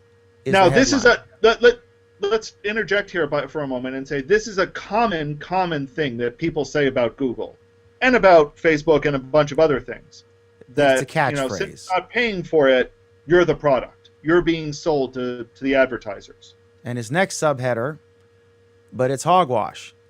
He says, I work for Google, so I follow the news about the company. I'm really tired of seeing that first line. It does not work that way. Yes, it's a company. Google is a reasonably large company. But it basically says we look at you as customers, your users. Everything we do is for our users. Your happiness is always the first priority, even above ads. I've seen this both in policy, and he's kind of shining this up a bit probably. You're not the product, our customers, simply the way we view it, and it permeates the company from bottom to top. Everything's done to make a better service. Even ads is viewed as a service. That's true because the reason they're successful is because they do a really good job of giving relevant ads based on what you're looking for. Look for some random product, a blow-up mattress or a car that's... we don't want to know why you want a blow-up mattress. A hybrid car, and I did a search. I was discussing something with Craig, and now I'm diluted with hybrid ads. So he was discounting the thing that we don't, that Google views you as a product. And what I wanted to, the basic point I made is this is as old as time. When you go to the barber shop, the barber says you want the usual haircut. When you go to a bar, you want a Bud Light. Coffee shop, you want the usual latte. They know that they know you as a customer, and they know what you like, and it's convenient for you to be able to go in there and know that you just have to sit down, and the lady's going to give you the 2 eggs, bacon, and toast that you always get before you go and fight fires or do whatever you do. And that's convenient for you. You don't have to say anything. You also feel like you belong there, and you appreciate that they remember. They know your name. What's up, Alan? Craig? How you doing? So, and of course, by doing that, they engender loyalty to you, and you spend money there. So they do make $1 from that. There's nothing wrong with that. You are convenience. It's a win-win. Now, the caveat is that you don't speak out of turn. So you can have the conversation with the barber or the bartender or the waitress when they're slow and they have time to have a conversation. But it's a grand bargain that you're happy that they know who you are and what you like for convenient service, but you trust that they're not going to gossip about you and they're going to keep your secrets secret. I'm sure that George Washington had his favorite watering hole. I mean, he made whiskey at his Mount Vernon. In fact, it was the biggest whiskey distillery in the United States. So when he went to a bar, I'm sure the barkeep knew, but if he was doing a secret plan, he wouldn't want them to tell the British. So it's kind of the grand bargain.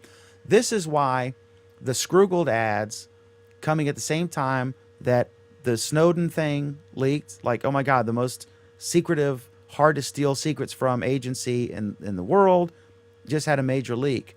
The Target leak, all this stuff happened simultaneously. So it makes us like, whoa, wait a minute. It makes us worried about the barber knowing what we like and Google knowing what we like. That was kind of my analogy. But the idea that a company would tailor a product to you individually based on your previous behavior is not new at all. So go ahead, Alan. I don't remember why I liked your analogy more before. Maybe because it was short. It was shorter. Yeah, that must be it. No, I really like the analogy that I of yours that I think I picked up on was talking about it as a bar, where you walk in and you're one of the regulars at the bar, so they know what drink you like. They know what you were probably doing that day. If you're going to be away from the bar for a while, you might say, hey, yeah, I'm not going to be around for a bit. I'm going on a business trip. And when you get back, they'll ask you how the business trip was. Cheers is the analogy you went. A really cozy Cheers bar. was the analogy that came to my Close-knit mind. bar. And at the same time, you've also got these people who are there and willing to help you on certain elements. So you're not just getting a drink, your regular drink. You're getting something a little bit more than that. So if you're out of town, someone will say, hey, do you need me to stop by and water your plants? You're getting a service in return for giving up a little bit of that information. And that's valuable to some people, and that's the analogy, that's the similarity to Google. But yes, my point, yes, Alan, was that when you're in Cheers and Sam's the bartender, and you're sitting there pouring your heart out on beer number 8, whatever, about the problems you're having with your girlfriend, the deal is you appreciate all of him knowing that and knowing and servicing you and being able to have a conversation with him. The deal is that if your ex-girlfriend shows up when you leave 2 hours later, he's not going to tell her what you said. That he's going to keep your secrets, right? And that's right. That's the fear of that breach is what Microsoft played on with the Scroogle campaign. They tried to portray Sam the bartender as evil, when of course Google does know evil, according to. Sly wants to know who Cliff is. Gmail, of course. Duh.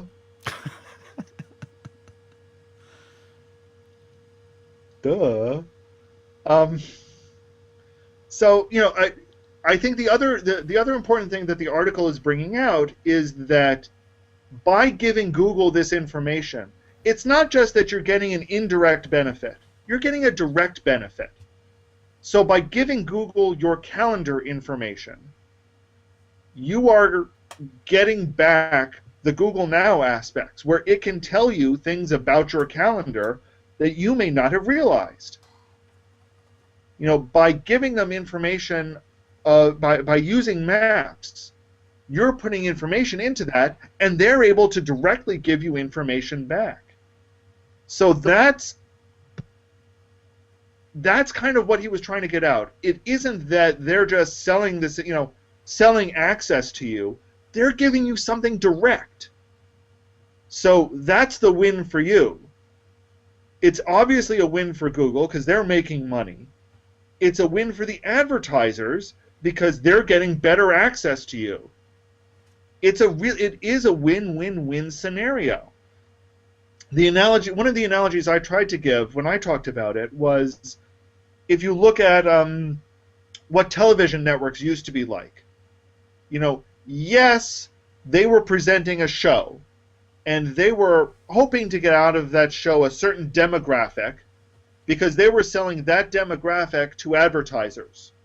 So they weren't so much selling you as they were selling a demographic. You would never see any changes or improvements in that show. You'd never get anything directly for you. You'd get a show, but you'd never get anything directly to help you with the information they had about you because they didn't care. All that the show was a delivery platform. And if it failed to be a delivery platform at any time, it was gone. Go ahead, Cadeas. You look like you need to say something. I mean, it's okay. Do you think it's Google's fault that people feel this way about Google? You mean fear them? Yeah, because I find that, okay, so example, I go and I'm showing somebody about, let's say, Google Now. So as soon as if I just go in and I say, this is Google Now, look what it knows about you, that immediately scares people. Like, hey, it knows that around this time you're gonna check for stock, so it knows around this time that you're gonna go eat at McDonald's because you eat there every day at 4:30. That scares people. But if I start off kind of as you explained it, if I start off saying, what if you had a calendar system, and what if the calendar system was able to tell you how much time in advance, if you have to be somewhere at 4:30, what if it was able to tell you how much time in advance you need to leave based on traffic? Then people go, oh yeah, that's a good idea. Then if I say that's part of what Google Now does, and they go, oh, that's good. But just saying, hey, this is what we got, people tend to.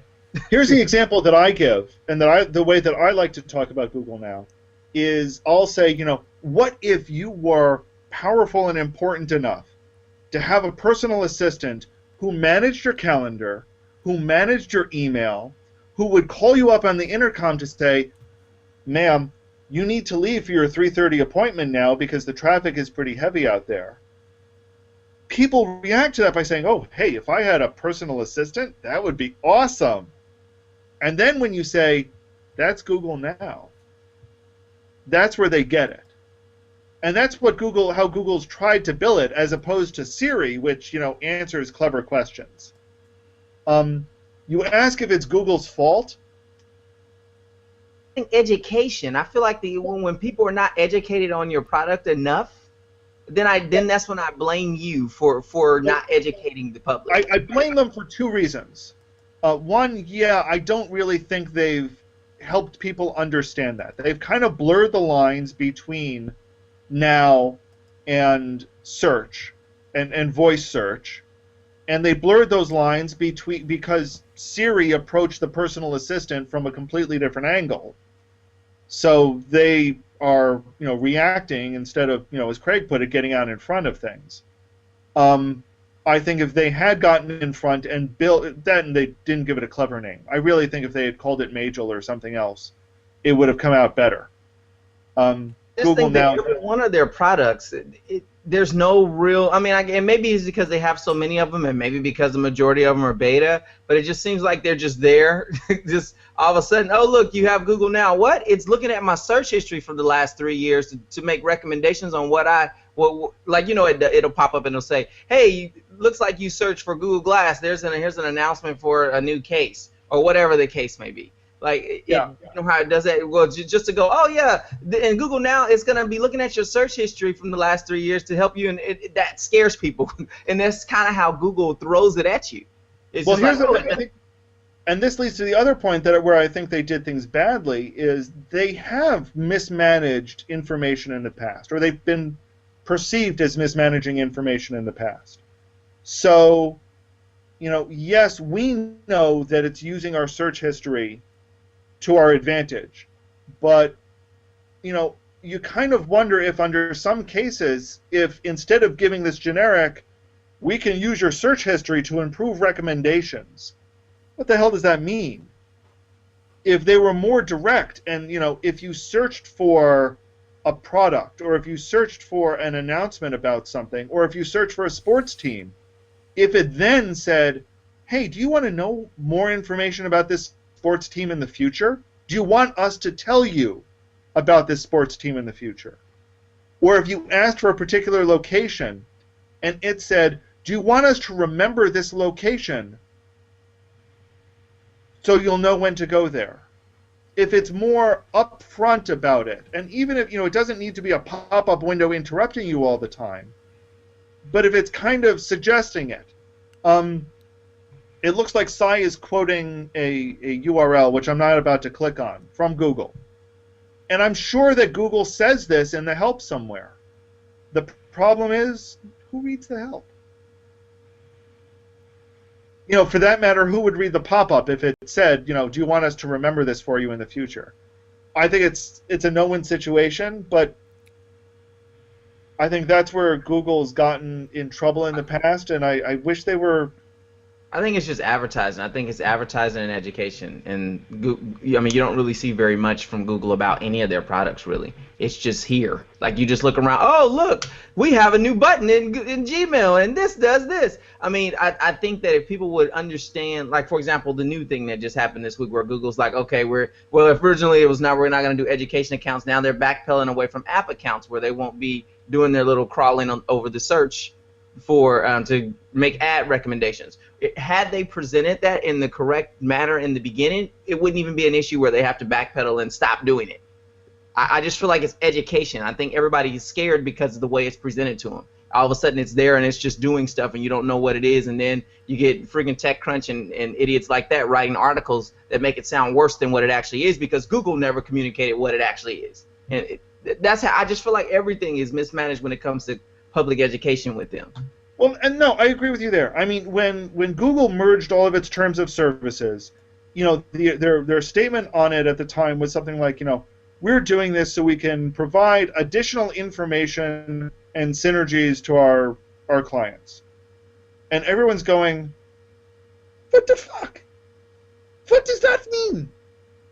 Whereas if instead they had said things like, we're now making it so that when you schedule something on your calendar and schedule on a location, we will be able to tell you when you need to leave for that appointment, and we will make that obvious to you.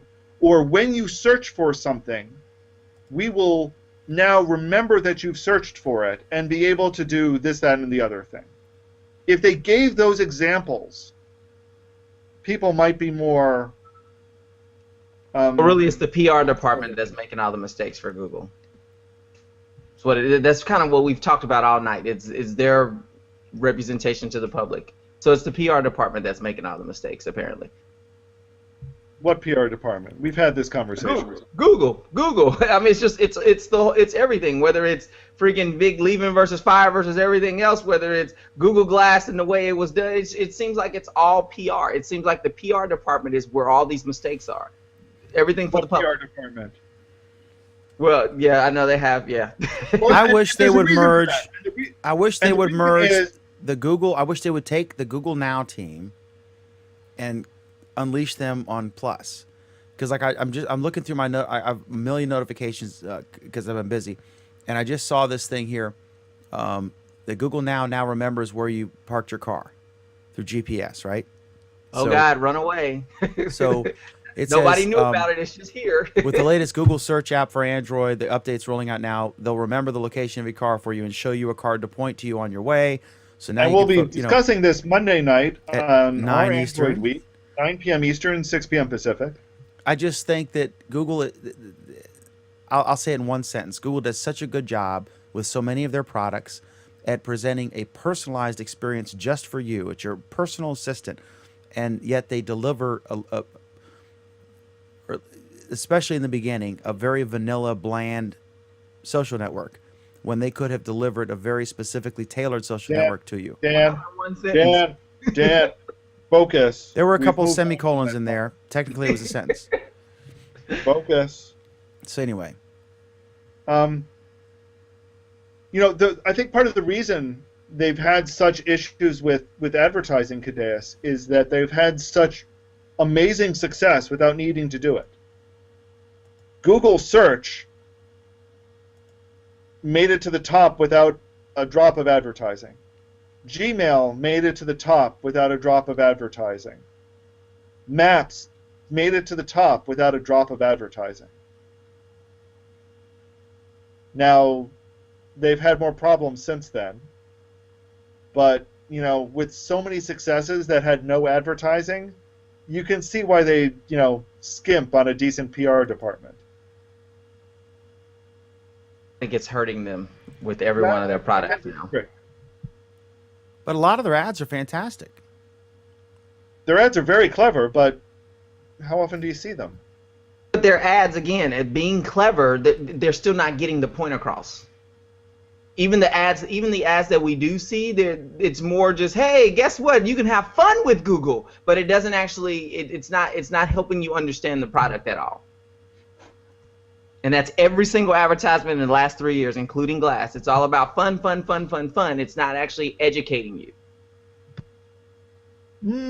I don't know. I think the Hangouts ad with the Muppets was pretty educational. All right. Pressure. Anyway, Okay, so anything else on that? I don't know. What do you think about this? What do you think about it being a win-win-win, as I put it? Google being a win-win-win for people. I agree with that, but I just feel that the problem is the people are not educated, and so they don't see that.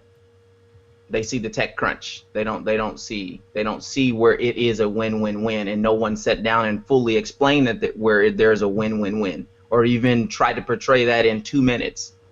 So, Anthony, you have any thoughts on this one? I guess not. Okay, Dan. we got a comment. We got a comment from Cybernaut. Cybernaut says he wants you to stop beating the dead horse. It's dead, Dan. So let's move on to the next topic. All right, next up is let's look here on our topic doc, which you can look at now. This is one of those Rating Bonanza topics. Oh my God, time to pee. For developers, Hangout Start button lets you invite people to a Hangout directly. Does this mean that they don't have to have a account and we won't have to share the link in Facebook to get someone on who's never used one before? No. Okay. What this is for, the Hangout button was released last year, and it let websites have a slightly more direct way to embed Hangouts into their website.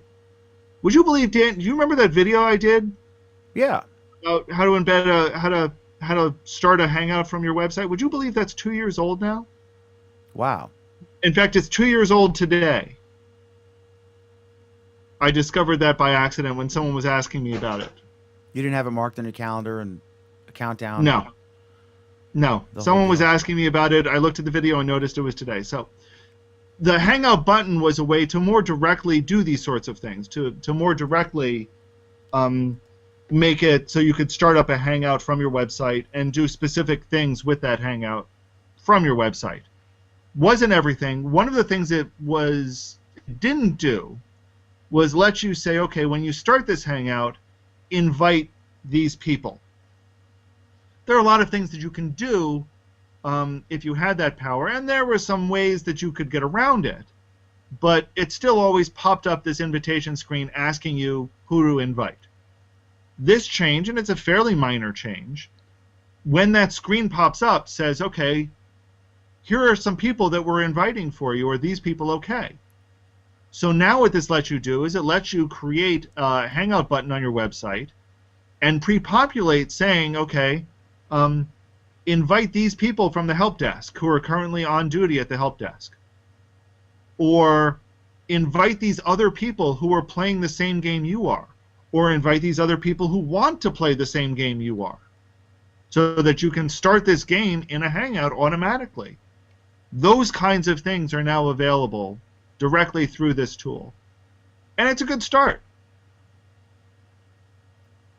That does. We all agree that remains the killer distinctive app on Google Plus. Would you say? You know, I would go a step further. I mean, one of the things we saw this week is that Skype has now opened up multi-person group video for free. The thing that Skype still doesn't do is they don't run they don't run apps inside the video chat.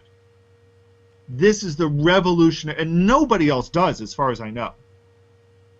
This is the big distinguishing feature of Hangouts, is that you can run an app inside that works, that coordinates with everyone else in the Hangout. And they have That's a whole a huge team win. just on that. That's good. What was that? I said they have a whole team just on that. Chi and his gang, and there's a big push for that. Larry's a Well- big fan, and they're really innovating on that. We've seen them come a long way from the beginning. They're not innovating on that. The Hangout apps themselves are still pretty anemic. And as I mean, a Hangout Hangouts in app general. I developer- wouldn't talk about the apps. Well, I would, because Hangout. Don't get me wrong. Hangouts are wonderful. But if an average person looks at that and looks at Skype and says, "Okay, what's the difference?" And there's very little difference between the two. The biggest distinguishing feature are the apps. Cadeas has a comment. Andreas wanted to throw in there. Remember when the Hangout button was on the bottom of every post? Who came up with that idea, and did it work? No. It did not work. That Because was they, such a fiasco. I tried it with I think Oleg and I did one, and it was like a Samsung phone feature. You might try it one time and like, okay, that's cute, click, done, never to use again. But yeah, it was like if everyone was in there at the same time, like at 2:00, but it just didn't work. It's like one person would start one and wait, and nobody come in, and then I'd leave, and then 15 minutes later, Cadeas would see the post and maybe he'd click it and nobody come. I mean, it didn't work. It was Right. There is a classic example of them not understanding social even vaguely. okay. That was just so where were we talking? Oh, so the start button. the Hangout start button. This is a great new feature. I'm looking forward to playing with it a little bit and seeing what I can do with it. If you are somebody who wants to do Hangouts from your website, take a look at it, because it can do some very nifty things. Wouldn't that be? I would use that more on the help out side, though. At least for your analogy that you use. Yes, it gives you the ability to create your own help out like system. Yeah, I've gives you- heard about help outs. What happened to help outs? It just kind of died. They're still there. They just hit some milestone that I don't remember. That's another one just there. Nobody knows nothing about. I think there it's got bigger and different problems. Which I really don't want to go into right now, to be honest. I think there is a lot of potential, though, to what you can do with Hangouts. With Hangouts and this Hangout button, I want people to really start exploring it, because there's some cool stuff you can do, and I'll help you do it. Help out. In a help out, you'll help them do it. Yes, I think I do have a help out session on that, don't I? Dan, what's next on the agenda? Okay, next topic is oops, I just deleted the topic. Google cars are now navigating in cities better, and so let's look at this GigaOM article here. Google's self-driving car gets much better at navigating cities, and it says we've improved our software so that it can detect hundreds of distinct objects simultaneously: pedestrians, buses, a stop sign held up by a crossing guard, or a cyclist making gestures that indicate a possible turn. A self-driving vehicle can pay attention to all of these things in a way that a human physically cannot, and it never gets tired or distracted. So it's just kind of an update on their driverless car project. Are we ever going to see that? Almost like wish they would find someone like who's building the next Las Vegas or Reston, Virginia, buying swampland or a field and creating a new town. Dan, why We do you can think only we have need to these. create a whole town just to use these cars? So we don't have to wait till 2035. Well, I mean, they're just at the point where they're going to start doing city driving. So I mean, They've already been that's- doing city that's driving. the pace. I've watched them drive around San Francisco. They already do city driving as it is. I mean, So- I just saw an article saying that they're going to start doing city driving. So I mean, I don't know. I watched them. I can't even remember what highway it was on. I watched it on the highway before. I know it works No. Highway driving is different, and that's the point. because it's Highway just driving, one speed, one shot, nobody walking out in the way. right? Highway driving, all you need to care about are other cars. City driving, you need to care about those pesky pedestrians, who are a lot less predictable. Or animals or Ely and California. trains. Yeah, and I don't know how they make the difference between highway driving and city driving, and whether the distinction between the car driving itself and a person being behind the wheel but the car driving itself. Well, right now, you still have to have, at least in California, I think Nevada is the only place you don't need to. You still need to have somebody sitting physically in the driver's seat. Yeah, that's right. Which I mean, obviously that just makes sense. Did you guys see the video where like had the video of what the computer was seeing? And Why don't you describe it, Anthony? I think I am. There's a video I saw on The Verge, and it's on Google's main YouTube account, where they're showing a video of what the computer is seeing, and then they have a relatively small thumbnail of what the actual camera is seeing, what a person would be seeing if they were staying on top of the car where the camera is. And basically they're showing how,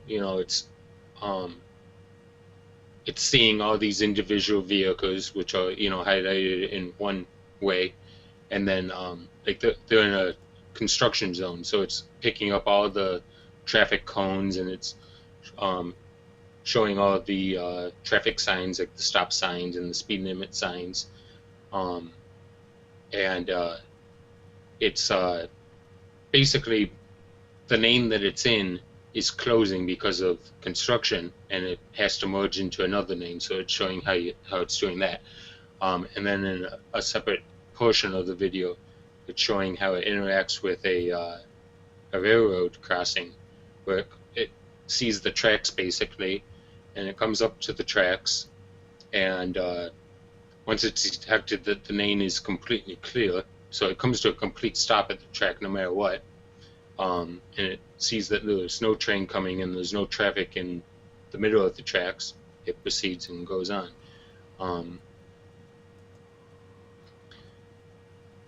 I don't know, but basically, if you're interested, you should go to Google's main primary YouTube account and look at it. I thought it was very interesting. It is absolutely fascinating. I mean, just what they're doing with this and the analysis that's required for all of this is incredible. We've got this comment from Andreas. It's so amazing they have such good results already. And I point out already is, several years into this project. Compare it with the constant failures of the DARPA challenges on less sophisticated tests. And those are military-supported teams with noble universities and the military research teams in the background. And sorry, we're not talking about Cy and Pam getting together to go on a drinking binge. Although I would like to see the video. Why you always want to see the video? No, it is amazing, and I'd agree. That's why this story is in here, because they are doing some amazing stuff with driverless cars. And I think if we were going to isolate it to a town where all you had were driverless cars, that's really not anywhere near the same kind of challenge as what they're poised to deal with, what they need to deal with, what they're trying to deal with. They almost certainly would be able to do that today. I would speculate. Yeah, cars that are just driving around an isolated. Not quite. You'd still have the pedestrian problem to deal with. But you wouldn't have to worry about other cars doing things unpredictably. That's really what this is trying to deal with. Is how do you deal with cars that you don't know what they're going to do? You have a good guess what they're going to do, but you don't know. And Google is, I mean, not Google. I forget what part of the U.S. government, but even the U.S. Government is trying, not specifically help Google, but they want vehicles somewhere down the road, down. DARPA. That's what Andreas was just talking about. Is that DARPA?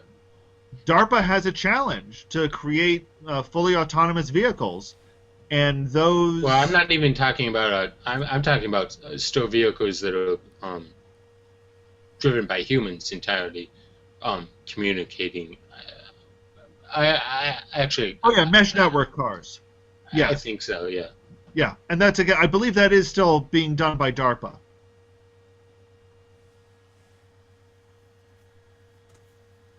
So yes, driverless cars in our future. Back to you, Dan. Yeah, just my last comment on this was one of the things that introduction here was, I think it was Larry Page was talking about how this isn't necessarily like everyone's going to have one of these. His vision, although that's possible, but his vision was that this could be, imagine like a zip car concept where we don't need our own car. You just summon one with an app, assumingly an Android app, and then one comes to you, takes you to Walmart, and then goes and drives around, picks somebody else up. And of course, Google Now is involved, and they know like how long you normally spend at Walmart. And then when you're in the checkout, you summon it, or maybe it can tell by GPS that you're approaching the checkout, then it needs to send a car up. And the analogy used was how inefficient it is, that how much space is taken up by parking lots, by everyone having their own vehicle. And what if we all just shared vehicles and they drove us? A lot of the cost of a taxi cab is the driver. So basically, this is a taxi that you don't have any labor for to actually drive the car. So that's a lot of it, not And exclusively that. And if you thought they had problems when when Uber came to town, Oh, they got imagine what it's going to be nothing on- like yeah. when you've got these. Yeah, Uber will be against innovation then, which is oxymoron. So I just looked up something, and this was from almost exactly a year ago. So it's probably digesting more information than this. But a year ago, it was digesting 1 gigabyte of data every second for self-driving cars. And the image that they're showing is entirely different from the image in the video that I just saw. So it's got to be digesting even more information than that. So, I mean, 1 gigabyte of information a second. Okay. That's intense. Awesome. Okay, next up is kind of an interesting story. I wish Craig were still here. The Ars Technica version, after successful landing, SpaceX to sue Air Force to compete for launch contracts. And during a press conference Friday afternoon in Washington, D.C., SpaceX CEO Elon Musk also explained that his company intends to file a lawsuit against the U.S. Air Force in a quest to compete for national security-related rocket launch contracts. That they discovered that he explained that the company was hesitant to file suit, but they've exhausted all options, including following the Air Force's prescribed launch test protocol. They may have an uphill battle. It previously sued Boeing in 2005 on related allegations of anti-competitive practices. The case was dismissed the following year. The ruling was upheld on appeal. This is just ridiculous. And I mean, I love SpaceX. I think that SpaceX is the future. But this is ridiculous. Basically, as best as I can tell, SpaceX is late to the party, and they're trying to rectify the unfortunate situation of them not being around when I think these that's contracts bullshit. were awarded. No, if someone can provide something that's just as good, arguably, I mean, I have no idea if they're just as good as Boeing's product, for less cost, then they should have the right. It's in the best interest of the taxpayer. It is in the to best allow interest of them the to be taxpayer, treated but- equally and let them be tested and go through the process. Right, but and- that's those contracts in place. They're awarded contracts, and those contracts do expire. So SpaceX, the next time around, will have an opportunity to, plead their case. And Well, probably. except for the win. fact that SpaceX is arguing that they're not being given the opportunity to bid on the contracts. And that some of the contracts that are in place are currently awarded to companies and countries that are under sanction by the U.S. And they're still being denied access. There are So those are- I've heard that these contracts are good for another 10 years, or that they have a 10-year lifespan. I'm not sure which, if it's Something 10 like all that. years or 10-year lifespan. I mean, that seems reasonable to me. A 10-year contract for space space. Space is expensive, and are you trying to say that these should be 1-year contracts? Should no, they of be course not. 5-year No, you can't build contracts? this. You can't build the space shuttle with, I mean that's Right. but with So, the 1-year contract. And there is an argument for no bid contracts, or deals like with an establishment vendor. One case is if you're about to go to war, and you're going to go to war in a week, you're not going to start the normal bidding process on everything, right? You're going to call up the guys and you're going to say, okay, listen, here's the deal. And the way this works is, another example is I was at Randolph-Macon Academy as a teacher, and the school burned down. The building actually burned down. It was national news, and I lost everything. It was a disaster. But they had to rebuild the school. They had to do it fast. So they didn't put out a request for proposal. They went with the local company that they trusted the most, and they said, we want to do a deal. Don't screw us. You build it, and we'll give you 10% on whatever you spend. And they agreed on the labor. They did a quick deal, and they rebuilt the school because they were on a timeline. They didn't have the luxury of time. So the next, just to advance this story, it's not in this article, but the last story I heard was the new argument from SpaceX. And just for folks who don't know, Elon Musk is also the head of Tesla, and was a founder of PayPal. That's where he made his initial money. But the argument is that one of the main components of these rockets that they're talking about comes from a Russian company. So they're saying that it violates the new sanctions that have been imposed against Russia for the Air Force to buy this thing. So this will be a really interesting juggling act for White House spokesman Jay Carney to explain why they're putting sanctions on Russia, except the Air Force is allowed to buy Russian rockets. But other people can't. So that's going to be interesting. Sort of like when JFK bought a bunch of Cuban cigars right before he, unleashed the sanctions against Cuba. But you have a good point, Anthony. And I don't know enough about it. I just thought it was interesting I kind of follow Elon Musk, and It's definitely interesting. I'm definitely for competitive bidding when it makes sense and when it's in the interest of the taxpayer. I don't like these cozy relationships and the revolving door between senior management and then lobbyists and the corporate boards. This smacks of cronyism, similar to the most egregious case was the FCC commissioner who voted to allow Comcast to buy NBC, and then left the FCC, and within months was on the board at Comcast. I mean, just unbelievably not good-looking situation. And I think we can all agree that as Americans, we would rather see SpaceX rockets being used than Russian rockets. But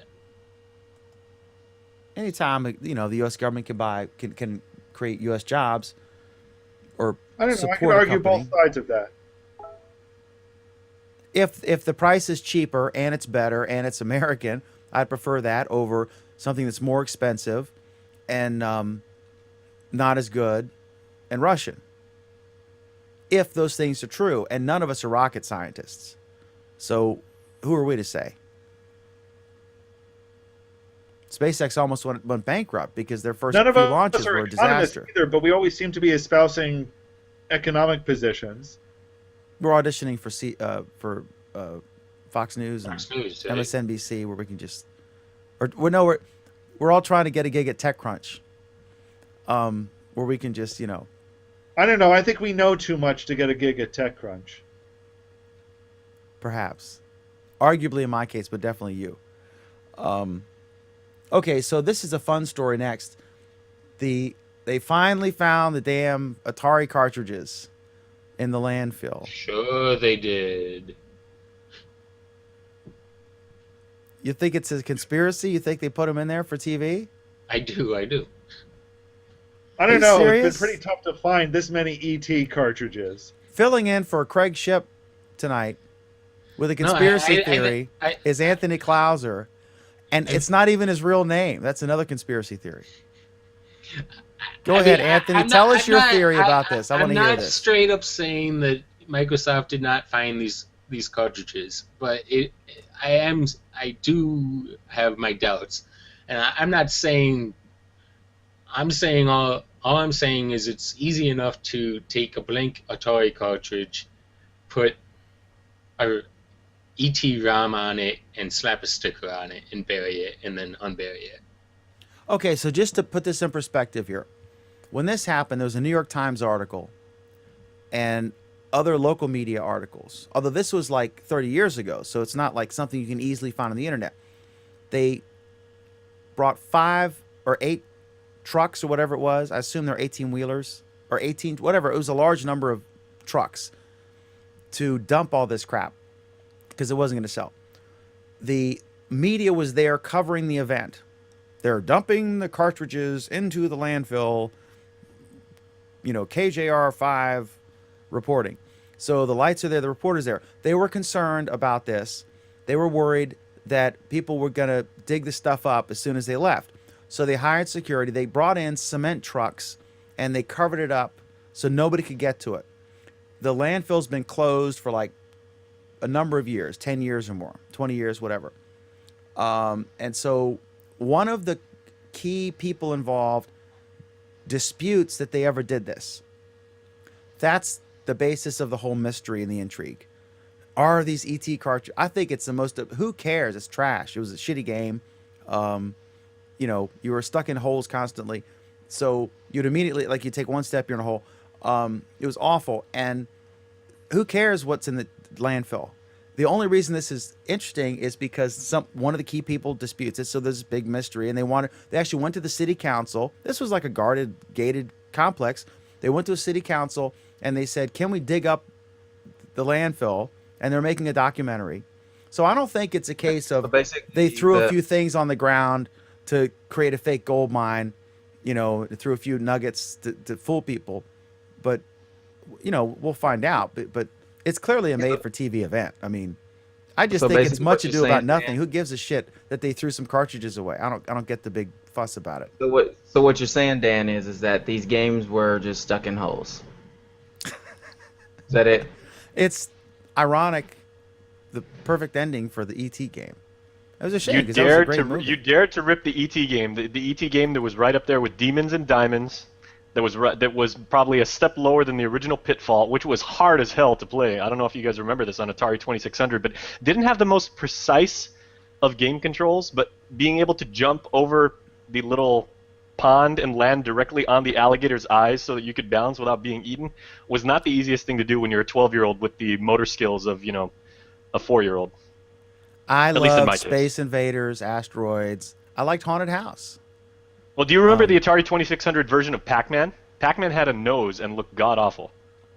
I don't remember the appearance because I was young. They were We got a comment. ridiculed for Pac-Man for the 2600. They were flat out ridiculed. I remember. And they weren't even power pellets. They were like little dashes because they couldn't figure out how to arrange. Do you agree with Anthony's theory, Jason, that this is all a scam and that they just threw a few on the ground? They're not really there. See, Anthony's keeping it alive. What does Andrea say? Well, she says that it's she would put it the other way around. They found it far too easily, and they should have been a failed attempt basically. So they should have dug in the wrong hole first. And then that was the You know, Dan, I've always wondered though, because okay, so you're ripping on the ET game, which is fair enough because that most people would. As a former game developer yourself, and I'm sure if you haven't dropped this nugget already, you did in a previous life many moons ago write your own video game, which was marginally successful. 110,000 You had to copies. bring this up, Craig. You had to. Really. It Really. only sold 110,000 copies. How many did you So bury? what is the best game in your opinion, Dan? Either from the old school or now, Oh, as far as gameplay, as far as controls, as far as whatever.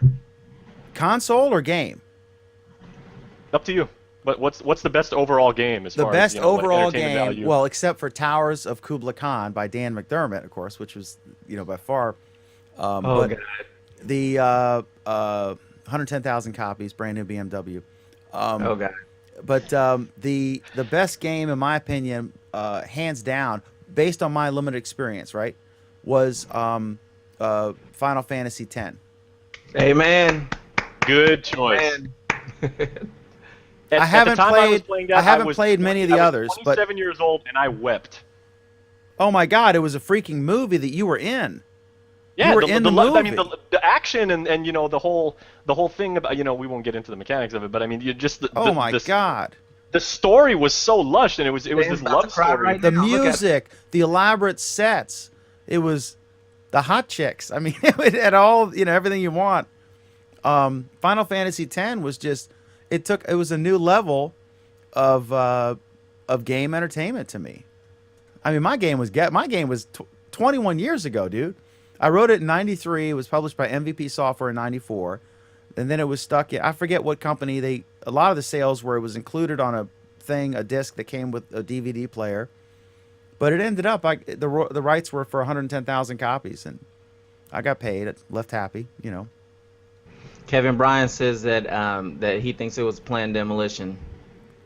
The conspiracy is BS. The thing happened, and they just dug it up, and it's no big deal. I don't understand. I mean, all the locals knew. They just, it's like, what was that show? Not Amazing Discoveries or Mystery. They try Amazing to stories. It's something like they try to, did this happen? With the deep voice and the voice of God, as Jason, I would know it as the announcer, and the mysteries, Bigfoot and King Tut's tomb, and they just create these things, these mysteries, and people will watch it. It'll probably be Monster Quest, entertaining. where they've never actually found the creature. They've had 40 episodes. They've never found the Loch Ness monster. They've never found Sasquatch. They've never found Chupacabra, anything like that. It's always it's an hour's worth of perpetual cliffhangers that never go anywhere. We have some people arguing about my choice of a favorite game. Kevin Bryan just lost some credibility. Final Fantasy X, favorite game, incorrect. And I'm Flappy sorry, Bird, but so did Spy. sigh. I lost a lot of credibility. Yeah. Hey, you know what? You better watch out. The new head of Google Plus is a big Flappy Bird fan. Bez, he's posted about it. Hey, Yeah, actually, I know. but what Sai said, if he says he gets points for saying a modern day Joust. I did Joust. I'll grant Because that. Joust was a great game. Okay, wait, Alan, did you play Zork in the original PC days before we called it PC? Did you play Zork? Yes. Oh boy. Zork was awesome. I've never heard of Joust or Zork or any of the. Let's see what else. Castle Wolfenstein was pretty awesome, which Sorry. predated Doom. Okay, well, my know best game, since I brought it up, my best game was the original 8-bit Excite Bike. You could play that a million times over and never get bored. The original I did play NES. that game a million times over and not get bored. It was, because you could create your own tracks. You could, Excite Bike was awesome. I have That completely sounds like you're rewritten- saying the Desert Bus is the ultimate game because you could play that 1,000 times and never get bored. Well, if you're into your characters getting, oh no, I'm sorry, that was what's that one of oh you've contracted amoebic dysentery. Too bad. No, what was it? Oh, Westward God. Bound. Oregon Trail is what you're thinking. Oregon Trail, yeah. This is a pretty good one. Okay, well, I started playing games when I was maybe 11 or 12, and this was in 82, 83. So I kind of go I wasn't through- even born yet. There's Kevin Bryan's vote for best game, Doom. That's a good one. Andreas went for Donkey Kong and Frogger, and yes, Frogger was on the 2600. And that was a pretty good translation, actually. Well, Kadeus, what's your favorite game? Because I know you're from kind of like the new school, right? That's kind of hard. It depends on the time frame. Final Fantasy X is one of my favorites. Final Fantasy VII, Final Fantasy VI. You see, Dance Central. maybe with the exception of the Final Fantasy games, but I feel like all these games that are being mentioned are just being mentioned because they were fun at the time, and if you went back and you played them, you'd be like, "What the hell is this garbage?" No, that's why I said for me, Anthony, because I could play, well, not you, but I could play Excite Bike right now, and I would not be bored. The graphics are primitive, the sound was, I mean, nothing compared to what it is today, but it's still fun. Especially if we're going to talk about first-person shooters, which seems to be the case with Doom and the one you just said. Quake, The Castle Halo. Wolfenstein. Yeah. Wolfenstein wasn't a FPS. I feel... What? Yes, it was. Not the first one. I don't know about the first one, but... Okay, Castlevania was a hell of a game, pun intended. I like that, hell of a game, Vampire. I feel like the best first-person shooter for its time that held up is GoldenEye. Yeah, that is true. I think that was probably the best of all time. It beats everything now. Actually, you know what? I think everybody. You can't find anybody in the world who will hate on Mario Kart, though. Mario Kart's one of those games where you can play a million times over and not get bored. Yeah. Wolfenstein was about 90. Wait, Alan does not like Mario Kart? Not my game. You don't like racing? Nope. Is racing okay? Racing, that's what it is. He doesn't like racing games. I don't like racing games. first-person shooters. And then my favorite GTA-esque game of all time is it has to be Vice City. Hands down.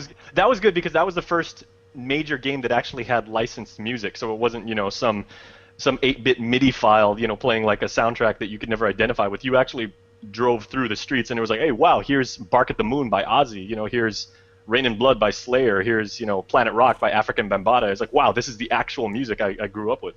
Yeah, I I'm gotta a say, Saints Row fan actually. my game genre were the Civilization games. Age Good of one. Empires. Civ 2, Civ 3, those are the ones that sucked me in for days at a time. No Age of Empires, Empire Earth, nothing like that. No. Wait, okay, how many of you guys played the original Warcraft? Not World of Warcraft, but the original Warcraft around maybe the mid Warcraft 90s. Because Warcraft 2 is where I was. that was a good game. That was a really good like game. Age of Empires and Empire Earth better. Empire Earth will never end, and Age of Empires was just fun. I have a connection to Castle Wolfenstein. And you'll be jealous of this, Jason. But not as jealous as who I got to hang out with today, which I'm going to talk about in my How Was Your Group Last Week. But I used to have a computer game programming camp, and it was really cool. We take these kids, like middle school age kids, when I was a teacher, and me and my brother-in-law and like 4 other people, we would teach them how to develop they would actually in a week develop a computer game from scratch. It was a real simple game, tic-tac-toe, because you want to start with just a real easy game so that they're learning the fundamentals and we used Fastgraph assembler routines and Pascal, and we taught them like how to code. It was just not a full course, but just specifically how to do it. But they there was no prerequisite. We would take a kid any kid who would sign up for a computer game programming camp, obviously would probably be technically oriented and have interest and be enthusiastic about it, right? So it was the coolest thing ever. These were delightful kids. It was so much fun. And they actually each left with a game, and they could do whatever colors and stuff they wanted. They'd create their own characters, and it was just so much fun. But we'd always had these guests. Like one time we had Britt Hume, who was the ABC News White House correspondent, and is a tech guy. He wrote a tech column at the time. And I actually remember on the phone, I got yelled at by my boss because I was diagnosing a problem with Britt Hume's inkjet printer. And my boss was like, "You spent a lot of time on that." But anyway, so one of the people was, I talked to the team that made Castle Wolfenstein, and they were real shy and introverted, and they didn't want to talk to the kids. So one of their associates was Harry Forsheimer from Silicon Graphics, who was involved with them. So he did the thing. We would just do a conference call, and with the exact same thing that was on Charlie's Angels, the conference call box, the vanilla thing, and he was an on-set advisor on Jurassic Park. And when we talked to him, there was the movie about, I think it was called Congo. It was that great book. I think it was by Michael Crichton, maybe, about the gorillas. It was a wonderful book. The first line, Dawn came to the Congo rainforest. Great line. Wonderful book. Much better than the movie. But the script for that movie was on his desk when he was talking to us. He mentioned it. I said, you have another project coming up? He said, yeah, we're working on this movie, Congo. And I got the script right here. I was like, oh my God, I just read the book. So anyway, that's my connection to Castle Wolfenstein. Very indirect. But he was great. He was awesome. Silicon Graphics was a bit, I don't know if they even exist now, but back in the olden days. We're talking Wolf, that the game would have been 91, 92, right? Somewhere around there. Yeah. Well, Sheila. Sheila's a big gamer. Jumping on what her favorite game is. Yeah, well, I got two. Uh-oh. Twister and Pickup Sticks. Oh boy. What was that other one you could buy? Like it was great fun for kids. Was it Barrel Full of Monkeys? Yes, that's one. Mm-hmm. That was a good one. Hungry Hippo. Let's not forget Hungry Hippo. Hungry Hippos was awesome. And the shark thing, where you'd take things out of the shark's mouth until it snapped shut finally. Oh, Alan. Is there a comment, Cadeas? Oh, Kevin Brian says that me and you, Anthony, we're insane because Doom was better than GoldenEye, and GoldenEye was for duty faces, I guess. Duty faces. Oh my God, that's epic. Are you supposed to roll this onto a new topic now because you're gamed out, Alan? I hope they're not calling you Duty Face, Sheila. We'd have to defend your honor. No. I'm no idea. Now all our viewers are Googling Duty Face. What the hell? Okay, so we're all excited that they found the lost, which weren't even lost, Atari cartridges, which were buried in front of all of the local and some national media in a landfill, and reported on in the New York Times, then sealed them with cement, and then artificial conspiracy theory was launched, and they're going to sell a movie and maybe win at Cannes. So good for them. Okay, our next topic. Funny Jason would pop in. What an odd coincidence. Wow. Timing is impeccable. I know. This was an unannounced topic I added, but so anyway, here's the deal. I'm very proud that two of my friends have written a book about glass development. It's being published by O'Reilly, which is, I would say, the premier publisher of such things. Adult level, serious how to for coding and technological things. So my question for you guys, well, first of all, let me share my screen here for the post that we talked about. And this is, the impetus for this was just at the beginning. And I told Alan, I said, once you see the product, you get really excited. And once you hold it in your hand, it's just wow. But this is the cover here. Designing and developing for Google Glass, published by O'Reilly. And there are two birds, and neither one of them is wearing glass, which was my first complaint. And I think there's an inside story there that Alan may or may not be able to tell about why there's birds on there and why they're not wearing glass. But this is very exciting. So I said from the beginning that there's two aspects to this. First of all, tell us about the book, who it's geared for, and is it geared for entry-level people or advanced developers or what? And the second question is, how did this happen? Did they call you or you approach them? And what's it like writing a book? What's it like writing a book for O'Reilly? All those kinds of questions. So it's kind of two stories, right? So first do your buy the book promo part, and then tell me the interesting what this experience has been like so far for you guys. I think it's been a trip. It really has, and I think we'll do a show with you later where we just focus on what it's been like. Because I don't want to get too much into it right now. How did this start? Let's start at the beginning. Which one of you two came up with the idea, or did they approach you, or what happened? So I always wanted to write a tech book and kind of like, really dive into technology and really take the approach to be educational and informative. Dan, kind of like a mishmash of, the Da Vinci Code / the Satanic Verses / Lady Chatterley's Lover. And not being able to actually pull that off, we said, well, why don't we write a book on glass? And you didn't even have glass at the time, right? No, and by the way, that was totally fabricated. I was just making literary humor there, which obviously went over very well. So, No, we were.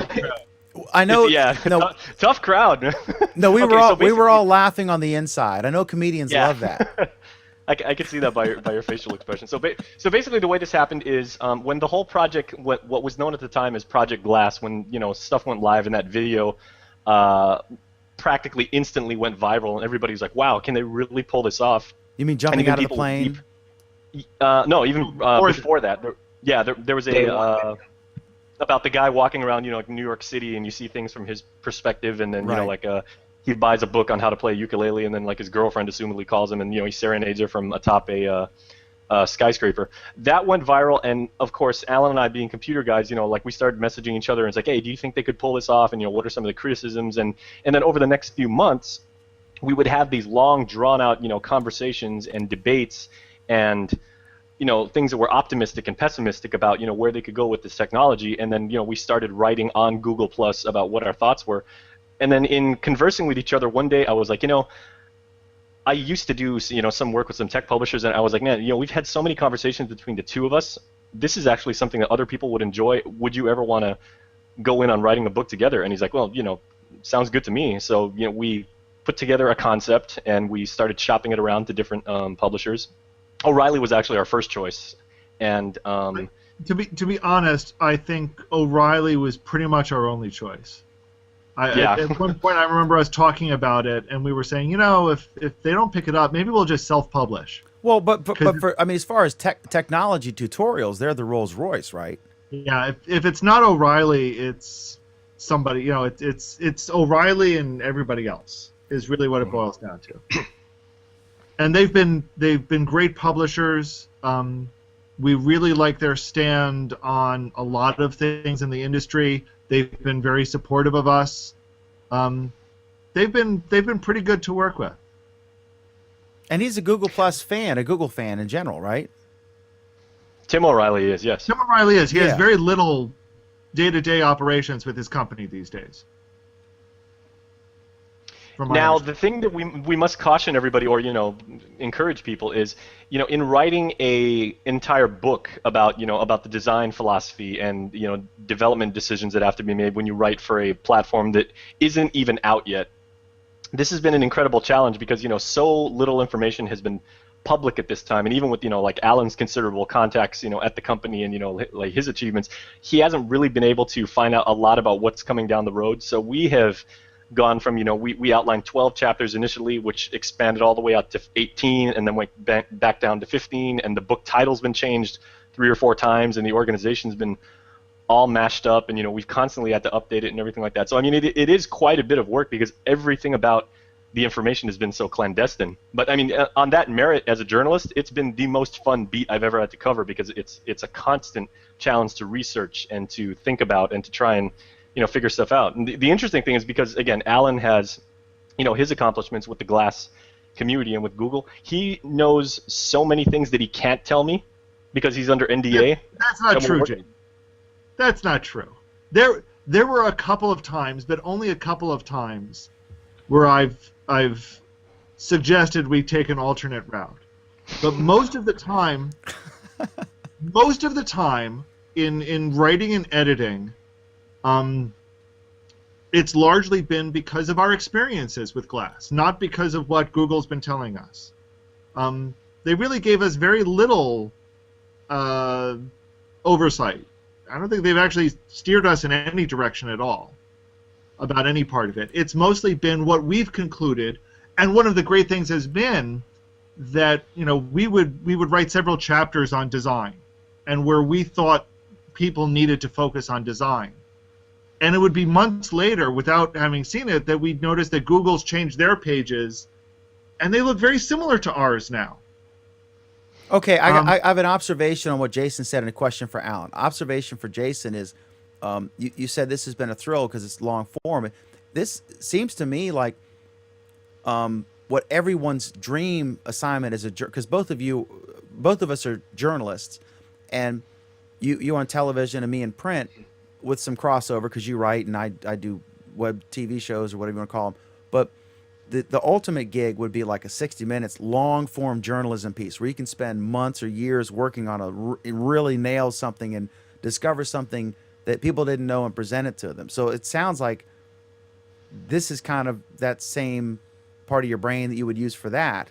And my question for Alan is your fear that, like with the 2 Google Plus books from Guy Kawasaki and from, oh God, I can't remember, the Google Plus for Dummies book, they did a major change right after the books came out, and both were literally like 30% obsolete within 2 weeks. I think in Guy's case, a few days. This must be your biggest fear, putting this book out. Here's the kicker, actually. Here's the kicker. Our deadline for the initial manuscript was April 15th. On April 16th, they released the new version of the Glass operating system, which didn't totally invalidate everything, but we had some significant rewriting to do. Are you scared about this thing that you're going to be undercut all of a sudden, though? No, I'm not. And the biggest reason why I'm not is because a lot of what we talk about, we talk about some specifics, and yes, there may be parts of the book that are obsolete, but largely what we talk about are concepts and understanding the big picture of glass and how it applies in very small specific cases. So we'll use certain examples about glass to generalize and talk about how, help people understand the big picture. Help people understand why certain things are just stupid to do with glass. And those are truths that I think will hold with glass for a long time. When we talk about programming for it, yes, we talk about some specific details, but we also try to help people understand the big picture about programming for it so that they can apply what they know, what they already know, what they already do to glass programming. And that's increasing your skill set in a way that will always be helpful to you. And this was a deliberate design decision between Alan and I, because we said, if we take that approach and we just don't make this, what they call a coder's book where you can rip and read, just go and download some zip file and then just say, okay, I'm going to throw an app together and change a couple lines and now I've got, my own cookie cutter app. We wanted to actually be more high level and more conceptual so that if, say, someone who isn't necessarily a graphic designer or a design engineer or a coder can, like an entrepreneur can pick up the book and just say, like, I've got a couple ideas of how I want to get involved in the wearable computing space. I can just read through this book and at least get a very abstract view of exactly what the platform can do for me and what are examples of winning design and winning functionality as opposed to things that don't work and things that, will just be completely antithetical to what you try and pull off. One of the things we tried to do, as another example of this, is we looked at apps that were already out there, that people were familiar with, and explained, sometimes in some detail, why those apps work as well as they do. What is so significant about the way an email program on Glass works? Because it's different than how an email program works on your desktop or on your phone. And we point out some very, very specific details about why it works so well on Glass, in the hope that somebody will look at that and say, oh, hey, if I make my app, I should follow this design because this will make it look better and work better. Those are the things we tried to get across a lot of. Here's the next book for you guys, and then you go to your questions. The next book idea for you two, and I'm serious.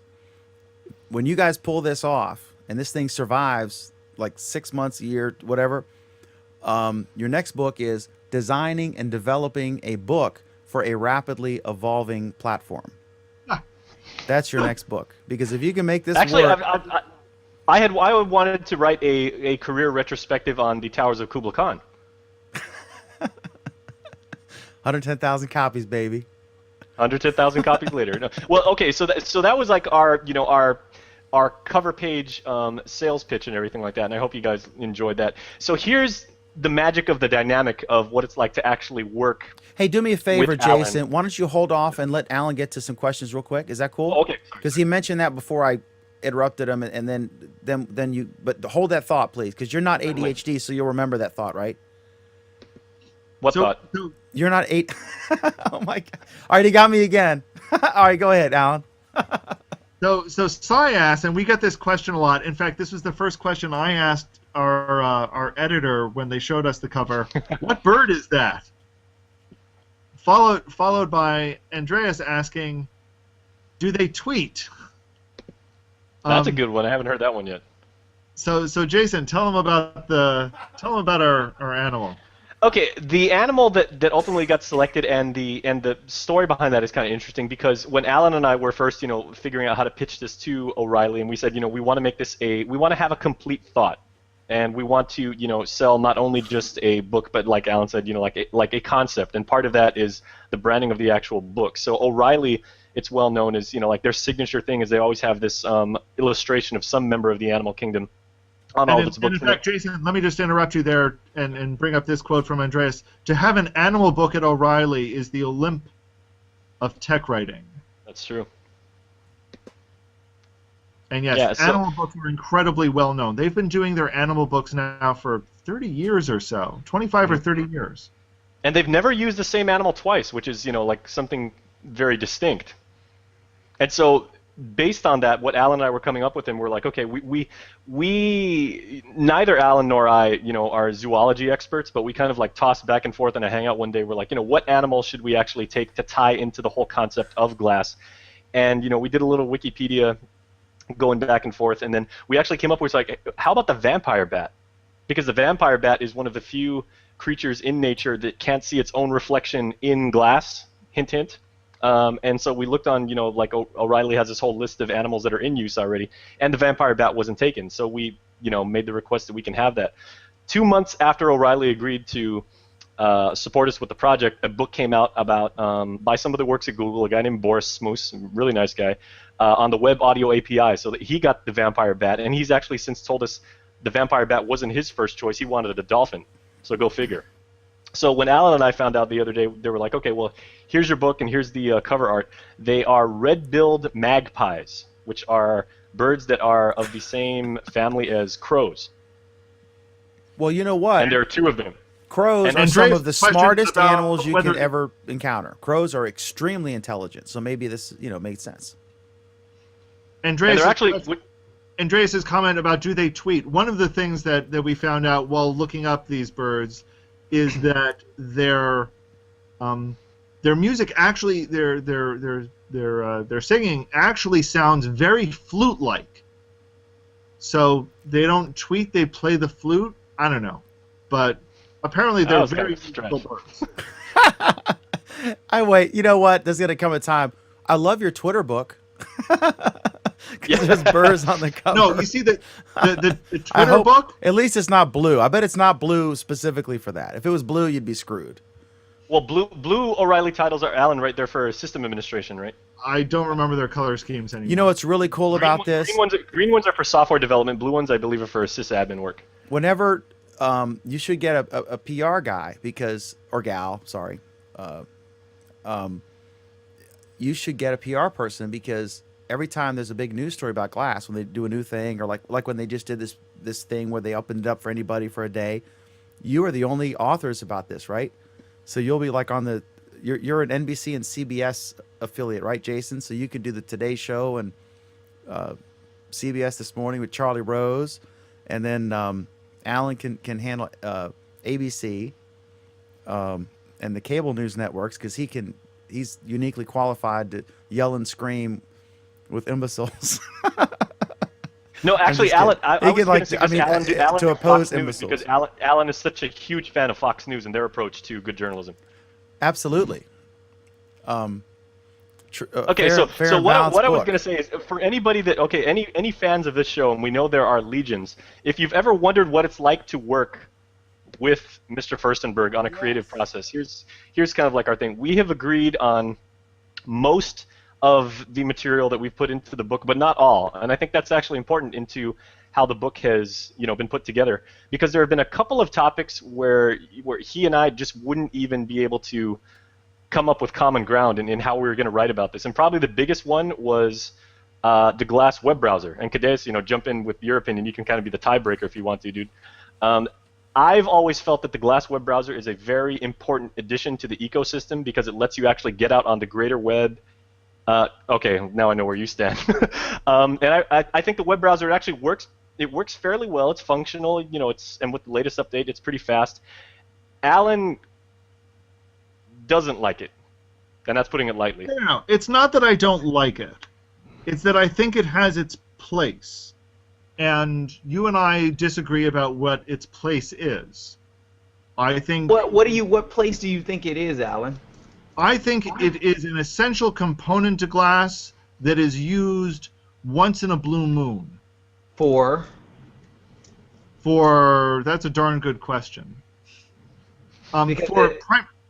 Primarily for expounding on search results. Although I've come up with other ideas since. I don't see a use case for it. I think the only time I've used it is to watch a YouTube video because I couldn't get it to play through the actual YouTube. So you know how you can kind of line it up right with the YouTube mobile. That's the only use case I've actually found where I was lucky to have it. Other than that, I despise it. I hate the way I just hate it. I just hate it. I don't like. I think it needs to be redesigned or removed, and I'm leaning more towards remove than redesign. Would you like it any better, Cadeas, if it was Chrome, as opposed to the version of the browser that it is now, and it was more integrated with Glass, and you could do things like syncing your history and your bookmarks and whatnot? No, because I don't think you should be using Glass in that fashion. I don't see Glass as a web browser. I just don't find it practical to do your two-hand and to do all like this. And you already look. It's just weird. That's been my point. Yeah. It's just a weird thing. One of the things we drive home a lot of are micro interactions. We talk about it a lot in the book. And a browser is not conducive to micro interactions. That's like an HTML5 app as opposed to building a native app. Like, I don't see why you would do that when you can do the same functionality actually better on the native side. And so when I see the browser, I feel like we're holding on to something that we don't need. I mean, we use the browser less because we have applications. So now that we have a new device, we should build applications based upon how that device is built and not still lean on this old web browser. I mean, but that's just me. So. And that's fair. And okay, so one of the things that you guys might like is Alan and I wrote a pretty lengthy passage in the book about an interesting, maybe not the best use and certainly not the worst use of the browser, is there was a hackathon that happened last year in San Francisco, and it's called Breaking Glass. And the winning entry is an application, this is pretty well documented, called Glass Frogger. And we were talking about Frogger earlier about games, and someone wrote a version of Frogger for Glass. Now, if you've used Glass, what you know is that you can't actually have JavaScript in the little cards run.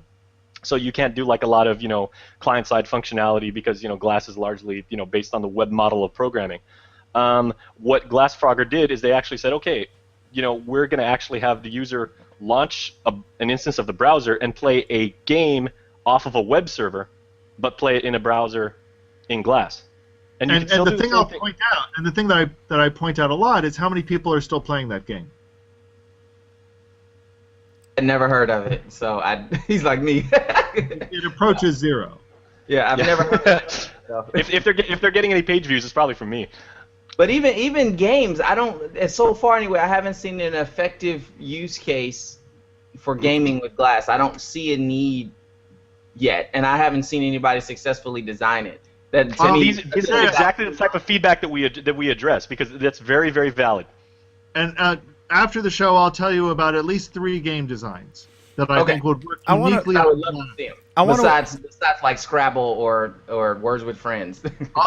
I'll tell you about 3 game designs. Okay. I want to address Jason's point about working with Alan, and I can tell you because I know both these guys, and I don't know Jason.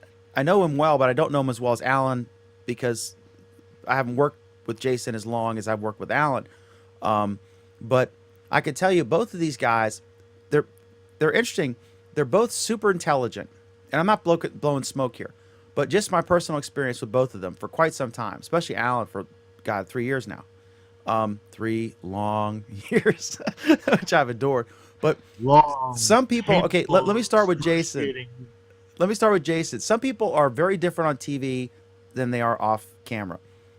Jason, no, he's exactly the same.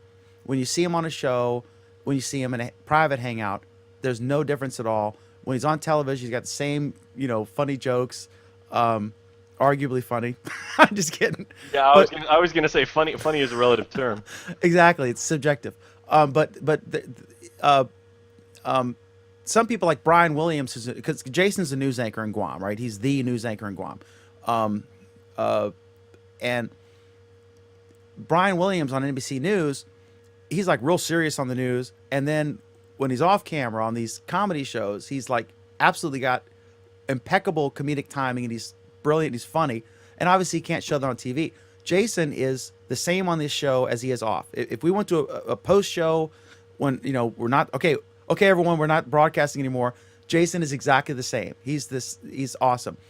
Alan, while he gives me a hard time on the show, and it makes for good, entertaining programming.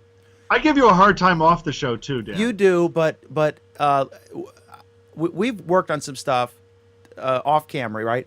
And Alan is in a macho way one of the sweetest, most cooperative people I know, who I trust immensely, and will Stop give me laughing an so honest hard, opinion. Phineas. So he is. But the big strength for these guys is there's no bullshitting them. They know when they're getting into something. Before they got into this project, they're both so smart that and they're smart at, not just intellectually smart, obviously, because they're developers and stuff, but they're good at reading people. And they know, like we know Jason's a jock, and there's going to be times when you're trying to reach him and he's playing football or whatever. And we know, Alan, has his quirks and but that doesn't bug either of them, I think, because they worked. I think they work well together because they understand that they're not hindered by any false conceptions or anything. I could see this as a really perfect mesh, and it's fantastic.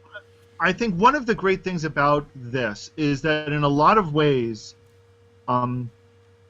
working together and collaborating on this forced us to, in some ways, convince the other person about some of what we were trying to say. So for some of what we were doing, we were trying to teach each other the ideas. A good core of the book came one night while I was driving, and I suddenly thought about kind of the angle, one particular angle. And I messaged Jason about it, and then I spent the next week kind of honing it and refining it and explaining it to the point where we were both really understood it. And at the same time, there were times when Jason would present a point, and I would say, I kind of see you're getting at something here, but I don't understand what. And he was forced to refine it and elaborate it to the point where I fully understood it. So I think collaborating with somebody in this way really made for a much better book, because we had to explain it to the other person first. And that made it so we can explain it to our audience a lot better. And speaking of the audience, we really should stress that kind of the silent partner in authoring the book and everything was the Glass community and were the explorers themselves, because we got so much feedback and so much encouragement, from our fellow explorers and people that were into the platform, and they were like, yeah, keep on, and if that's going to be your contribution, go for it, and we know you guys, and we think this is going to be a good thing, and we'll support you. And they gave us so much feedback. And because Alan and I both, not only believe in good journalism, but in the open source software model, when the book comes out in what's known as the early release version, there's going to be a feature on the site that offers it where you can actually post comments if you don't agree with an angle we've taken, if you happen to find some technicality that either we got wrong or something's been updated, and you can always post a comment. And if we go in there and then we qualify things and we look it up and we're like, okay, well, we need to change that because somebody posts something, by all means, we'll give you credit, in the book for that, because again, that's not just good good writing, that's also the open source model, is somebody submitting a patch, if you will, to a project we're doing and everything, and they've contributed to it. So the Glass community is as much a part of this as Alan or myself. And we owe them a huge debt of gratitude for their support and their encouragement and their input. Now, for folks who get the ebook version of this book, if something comes out, like if there's a dramatic change and you update a chapter or whatever, will they be able to get the updates for that? Here's the great thing about how O'Reilly runs their books. We're going to be launching it in what's called an early release, and we'll be revealing details about this soon. We're really excited, but we're waiting for O'Reilly to get everything set up. Shouldn't you call it the Explorer version? I mean, just in keeping with the... No, this is it's early release because that's what they call all their books in this genre. You'll be able to get the early release as an ebook, and we will be getting feedback from people who buy the book. We'll be updating the book relatively frequently. One of the questions we asked is, well, how frequently can we do it? And we can push out updates fairly quickly. So in the early release format, you'll have the opportunity to get the updates as they come through. So as we're pushing out changes, you'll be getting them. Just as long as the updates don't break my book, I'm good to go. Well, they should not break exactly. Well, and kind of dovetailing, for lack of a better. This is another important thing about O'Reilly, is O'Reilly publishes without DRM. They trust their readers, and we trust them as well.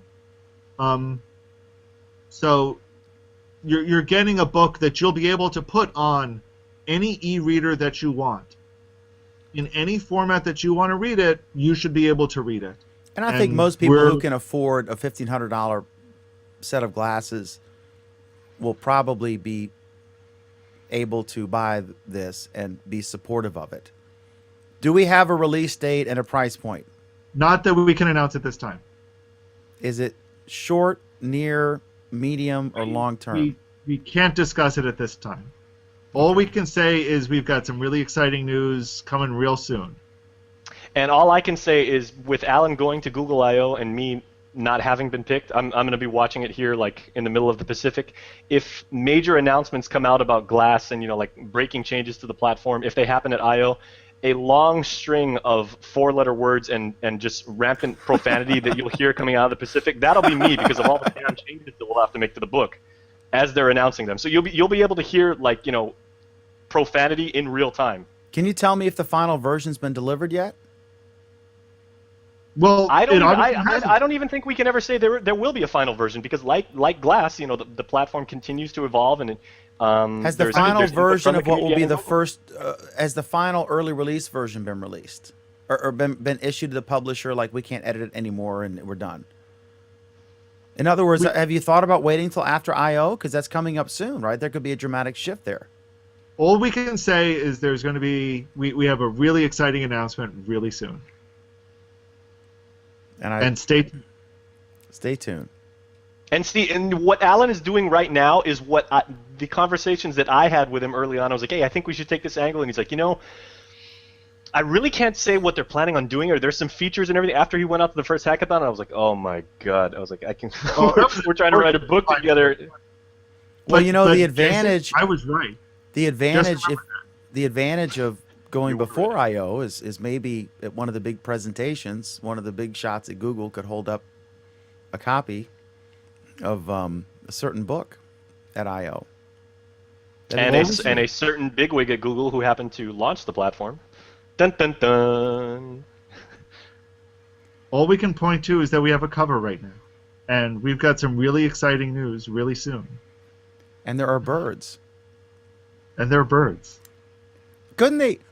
Would it have been that hard to put a couple circles in front of one of the birds? I mean, with a little rectangle, 7 of 9 thing.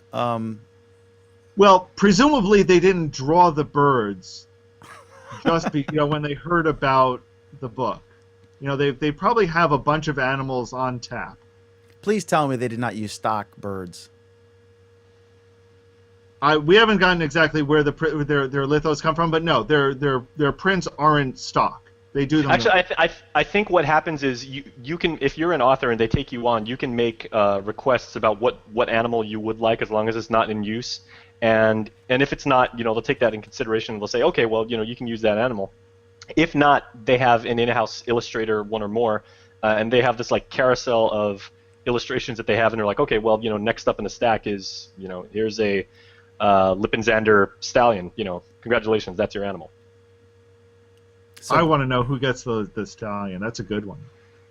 And the only reason why I said Lipinzander stallion is because the movie Crimson Tide was I was on going to TV. say, you watched Crimson Tide, didn't you? Again, I'm not a zoologist and everything like that. This is actually one of the things that's funny about Jason and I working together. Sometimes we will make these references, and both of us get it. And other times we will make references, and the other one looks totally blank. Yeah, okay, let's talk about that for a minute if we can, Dan, if you don't mind. And Kadeus and Sheila will probably like this as well as the millions of people watching this live. There's so much material that got left on the cutting room floor, as it were, and so many of them are pop culture references. Alan and I are roughly the same age, so you have a lot of stuff from the 80s, from the 90s, from literature, from history, from And yet it is amazing movies. how many pop culture references that one of us would give that the other one had no clue about. Yeah, like I said, there was this one passage about, and talking with Kadeus about the use of the Glass browser. I was going to say, well, what if you did something on Glass where you looked up and you said, what is the acting history of the actor Robert Englund, before he went on to become Freddy Krueger? And not that many people remember him, that he was in V: The Final Battle. And apparently no one else does, because I kind of thought that was cool. And Alan thought it was cool at the time, and he's like, "Wow, I didn't realize that." And then that got cut. And then Well, I said that. I said what I said was I didn't realize that, but cut it. Yeah. Alan is ruthless. If he thinks you're adopting failure-oriented strategy, he will not, be shy about telling you so. Well, Alan's references in the book tend to be a little bit more intellectually highbrow than mine. I mean, I make references to the fact that I had a lifelong crush on Chitara from Thundercats when I was, probably all of the way through puberty. I mentioned, what are the real names of the members of KISS? And you would probably know that, Dan. Not Gene Simmons. His real name is Chaim Witz. Of course, everybody knows that. Things like that. How tall is Wilt Chamberlain? How many people can fit? If you're using Glass to say like how many people, if you're a University of Michigan fan, how many people can actually fit in Michigan Stadium? And if you didn't know, it's a palindrome because they fit 109,901. Who the hell else would know that besides me, who has time to think about this stuff? Certainly not me, because I could not even tell you that they had a stadium. Never mind tell you how many people were in it. And see, I had almost no interest in KISS or most other music groups growing up. So I let Jason have those. I didn't question or debate a single one. At the same time... Yeah, and then conversely, for those of you who are going to read the book who did not go to public school like I did, Alan made a hell of a lot of references to Doctor Who that I was like, okay, way over my head and everything. I was like, okay, I don't get that. Yeah, my Doctor Who references weren't easy. All of my Prisoner references got cut.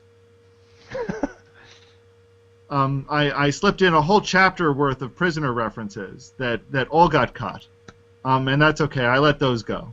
I think that if a guy in New York and a guy in Guam both get an obscure reference and laugh at the same time, then I think it's pretty safe to unleash that to a largely developer community book, right?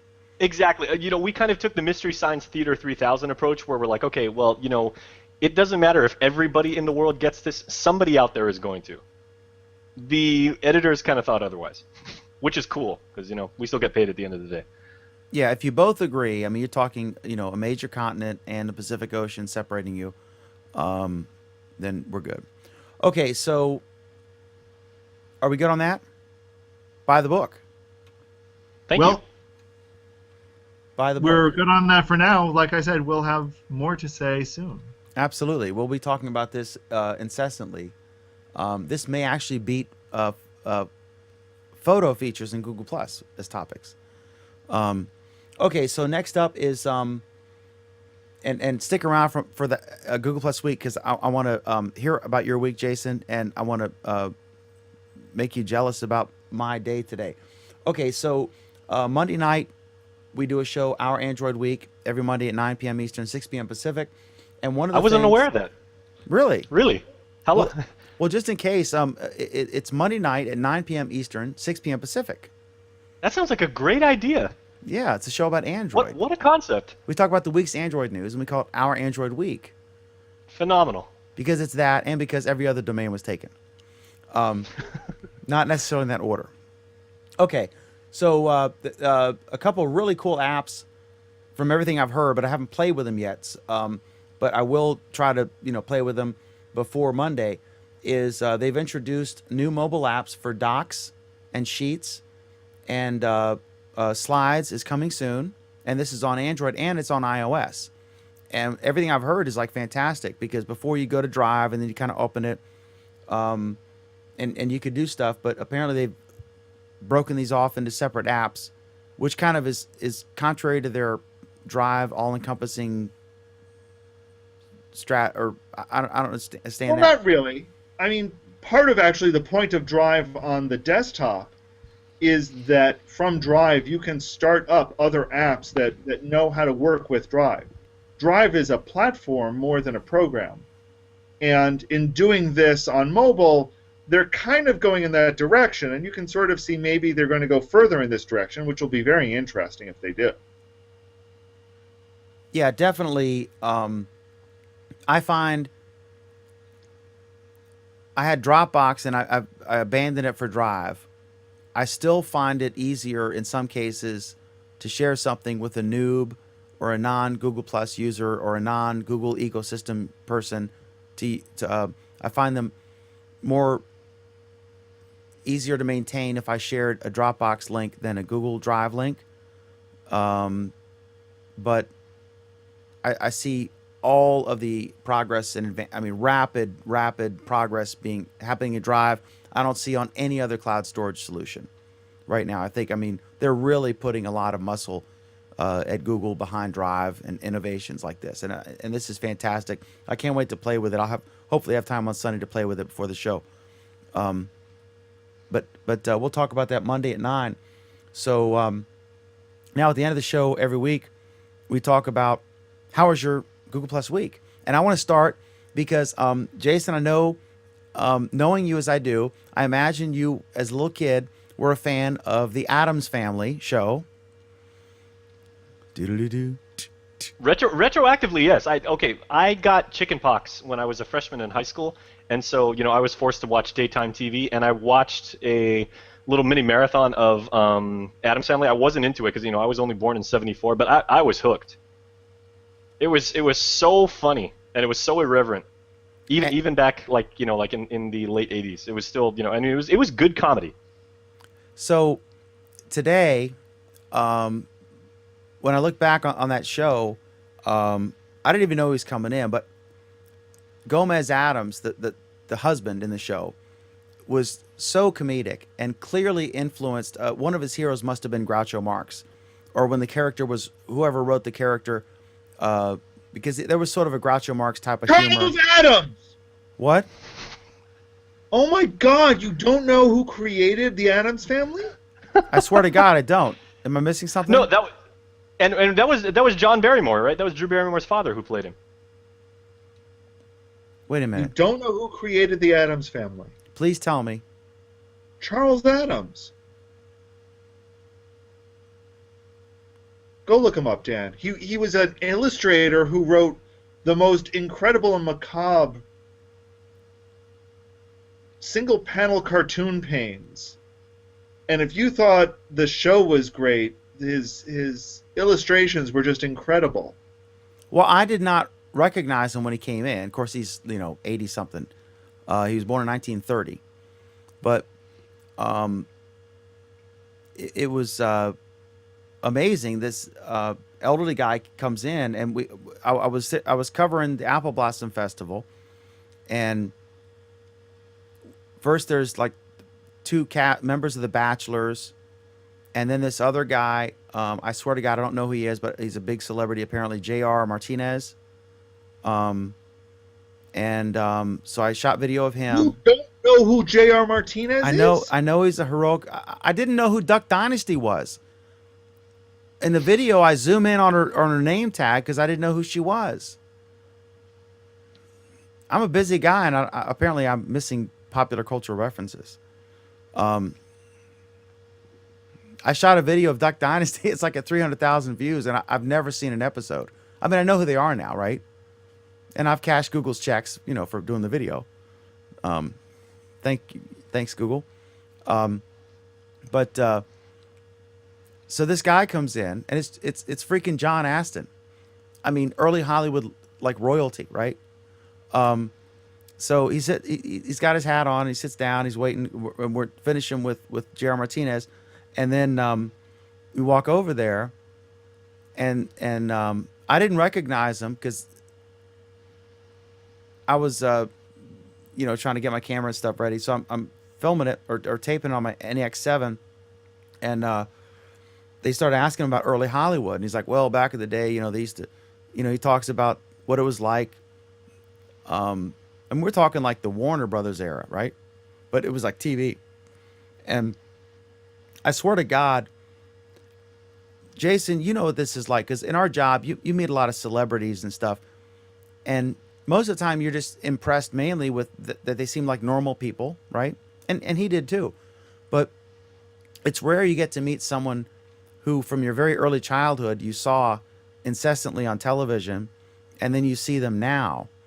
And I was very impressed. He was funny, witty. He went to Johns Hopkins, so he's a smart guy. And I made him laugh. But it was just exciting to see the guy who played Gomez Addams on the Addams Family, the original black and white series, right in front of me. And then I got to talk to him and stuff. I got a selfie with him.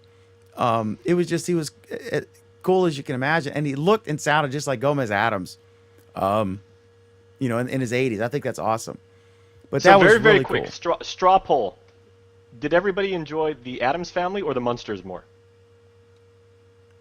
Because that's what it all comes down to. Y'all answer, and then I will tell you what the Nielsen ratings were. It's tough to decide, but I think I like the Addams Family. I like the Munsters because of the theme music. That was Well, great. that too. Well, that was too. great Southern California surf rock. And I'd as a sing young it, guitar but I player, can't. I couldn't wait to learn that song.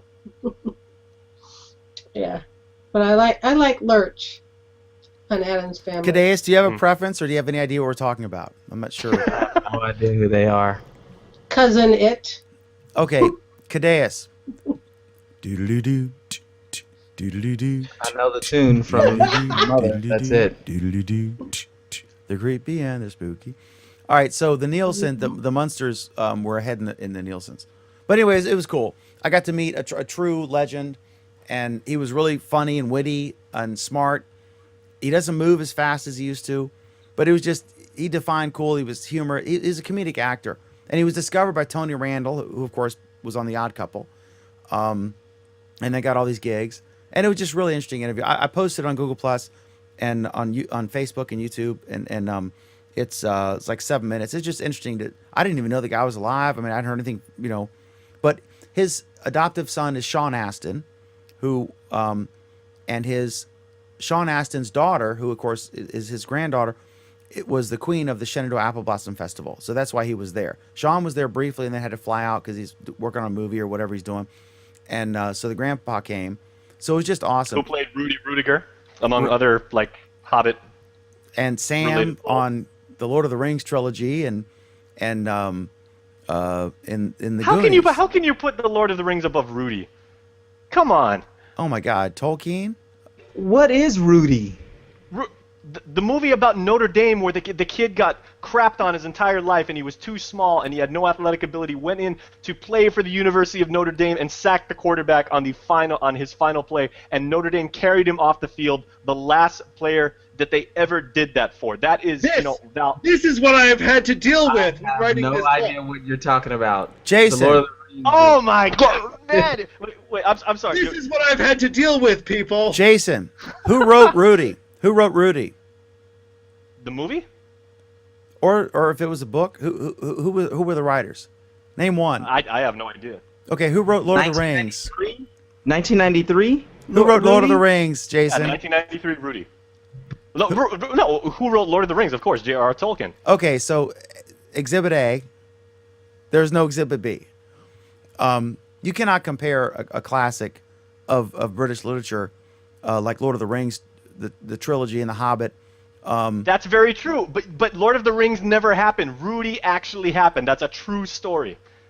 Rudy The was guy not. is walking around right now. He's a motivational speaker. He's also got into tax, evasion trouble, but Okay, that so actually happened. Rudy okay, so Rudiger just is a real person. quick point: Lord of the Sorry, I Rings, haven't the heard Lord of of the this. Rings trilogy, Return of the King was nominated and won 11 Academy Awards. How many did Rudy win? The admiration of a sports journalist in Guam. Even I don't think that's a good analogy, but No, and of course I'm going to get destroyed because if we ask this question on Google Plus, where you compare anything to Lord of the Rings except for bacon and cats, I'm going to be like the village idiot. So okay, let's progress. Thank you, Sai. Thank you, Sai. What's Sai's comment there? Oh, Rudy. Sai's comment is Rudy that- was awesome. Yeah. Okay. The power of the human spirit. You can do anything you want to as long as you work hard. Who's the author? Okay. The three I best. can. My last what? comment. I swear to God, my last comment. My I swear last. to God, if this is actually your last comment, we'll be shocked. Okay. If this is my last comment, we'll write a book. Okay. So the best three authors of children's fiction in Great Britain all had initial first names or acronyms, whatever. C.S. Lewis, Narnia, Tolkien, and J.K. Rowling. And also the person who wrote Winnie the Pooh, L.L. Milne. I'm sorry, but Ellen that's means in the outer it's circle. That's not in the inner circle of Narnia, Lord of the Rings, and Harry Potter. And But Winnie the Pooh's and cool. I think you're missing a major one. Paddington You're- Bear. Charles Dodgson. That's not an acronym. I mean, that's not an Well, initials. that's why I'm saying you're wrong. What about Okay, R.L. Stein? to flip the script, everybody, this is what I've had to deal with. References that I have no idea what they were going on about All right. literature and about British history. All I right, know joining nothing us next about week that will be either. Dr. Phil McGraw, who will sort out this relationship between co-authors. Yeah, no, Alan and I working together are like Cartoon Network trying to mesh with the BBC. That's basically our dynamic. It's Who you kind of trying cool to say. Cartoon Network is. I'm Cartoon Network and MTV.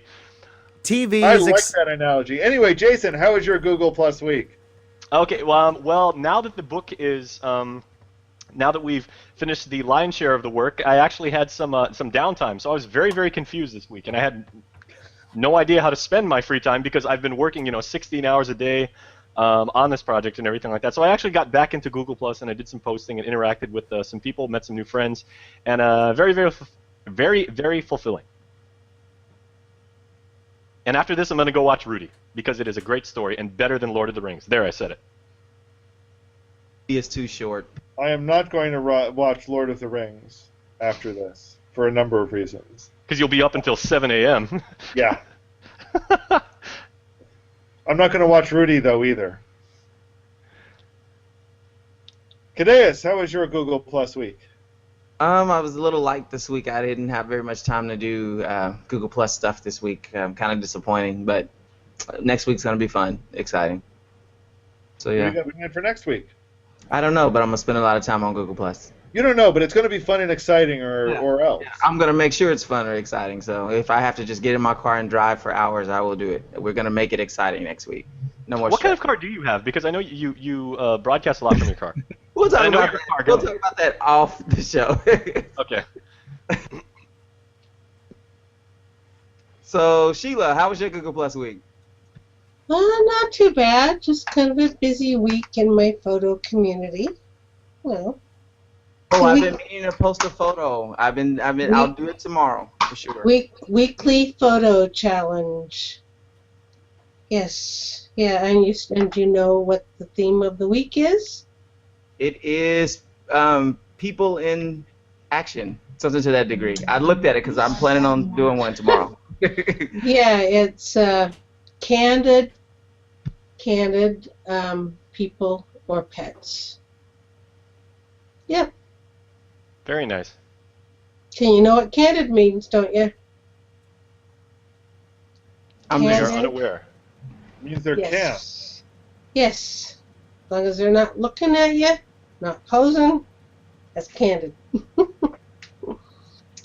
Yeah. It's not too bad. Pretty good week. Nephew got married today. Congratulations. Yeah. Congratulations. That's not a YouTube, not a Google Plus thing, but hey, thanks. Yours was Dan's, so you're good. All right, so we got the team covered. Alan, did you do yours? No. Alan, how was your Google Plus week, sir? Pretty damn good. The book cover was icing on the cake. I had a fun event that I went to for Glass on Wednesday, which, despite the fact it was pouring rain, was good to get out and chat with some people. Somehow I got roped into another Glass event tomorrow night. I don't understand how this happened. We're doing what's called Glass Night Out. So a number of the different Glass communities around the country are getting to, are going out, just showing people in general what Glass is like, what Glass is about, and just socializing, which is, terrifying for me. The price of fame. It's not even fame. It's somehow I got corralled into running the New York chapter, the New York meetup of Glass Night Out. No, but you know what? Fame. You're gonna live forever. You're gonna learn how to fly. I'm going to learn how to fly. Hi. I feel it coming together. Now that's a non-obscure reference. Congratulations, Jason. Everybody should get that. And you know what? If Fame That ever song comes was back played and so there's a stage production long. like that, I always wanted to play Leroy. Now that's an obscure reference. That's a straight up obscure reference. I should have quit when I was ahead. We love you, Jason, even if you're obscenely tall. So tell us the rest of your week story, Alan. No, that's pretty much it. It's the book was excellent. I had a very good, very productive week. Spend time with some very good friends. Overall, it was very good. And I'm looking forward to, except for tomorrow, I'm looking forward to the week ahead. Okay, serious question for Alan and Jason. You have to answer honestly.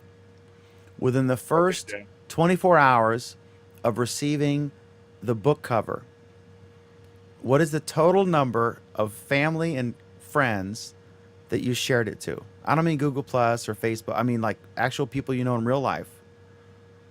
I know all the people I know in real life are on Facebook and Google Plus. How many people did you say, oh my God, check it out? What do you think? I made 6 posts, both public and private.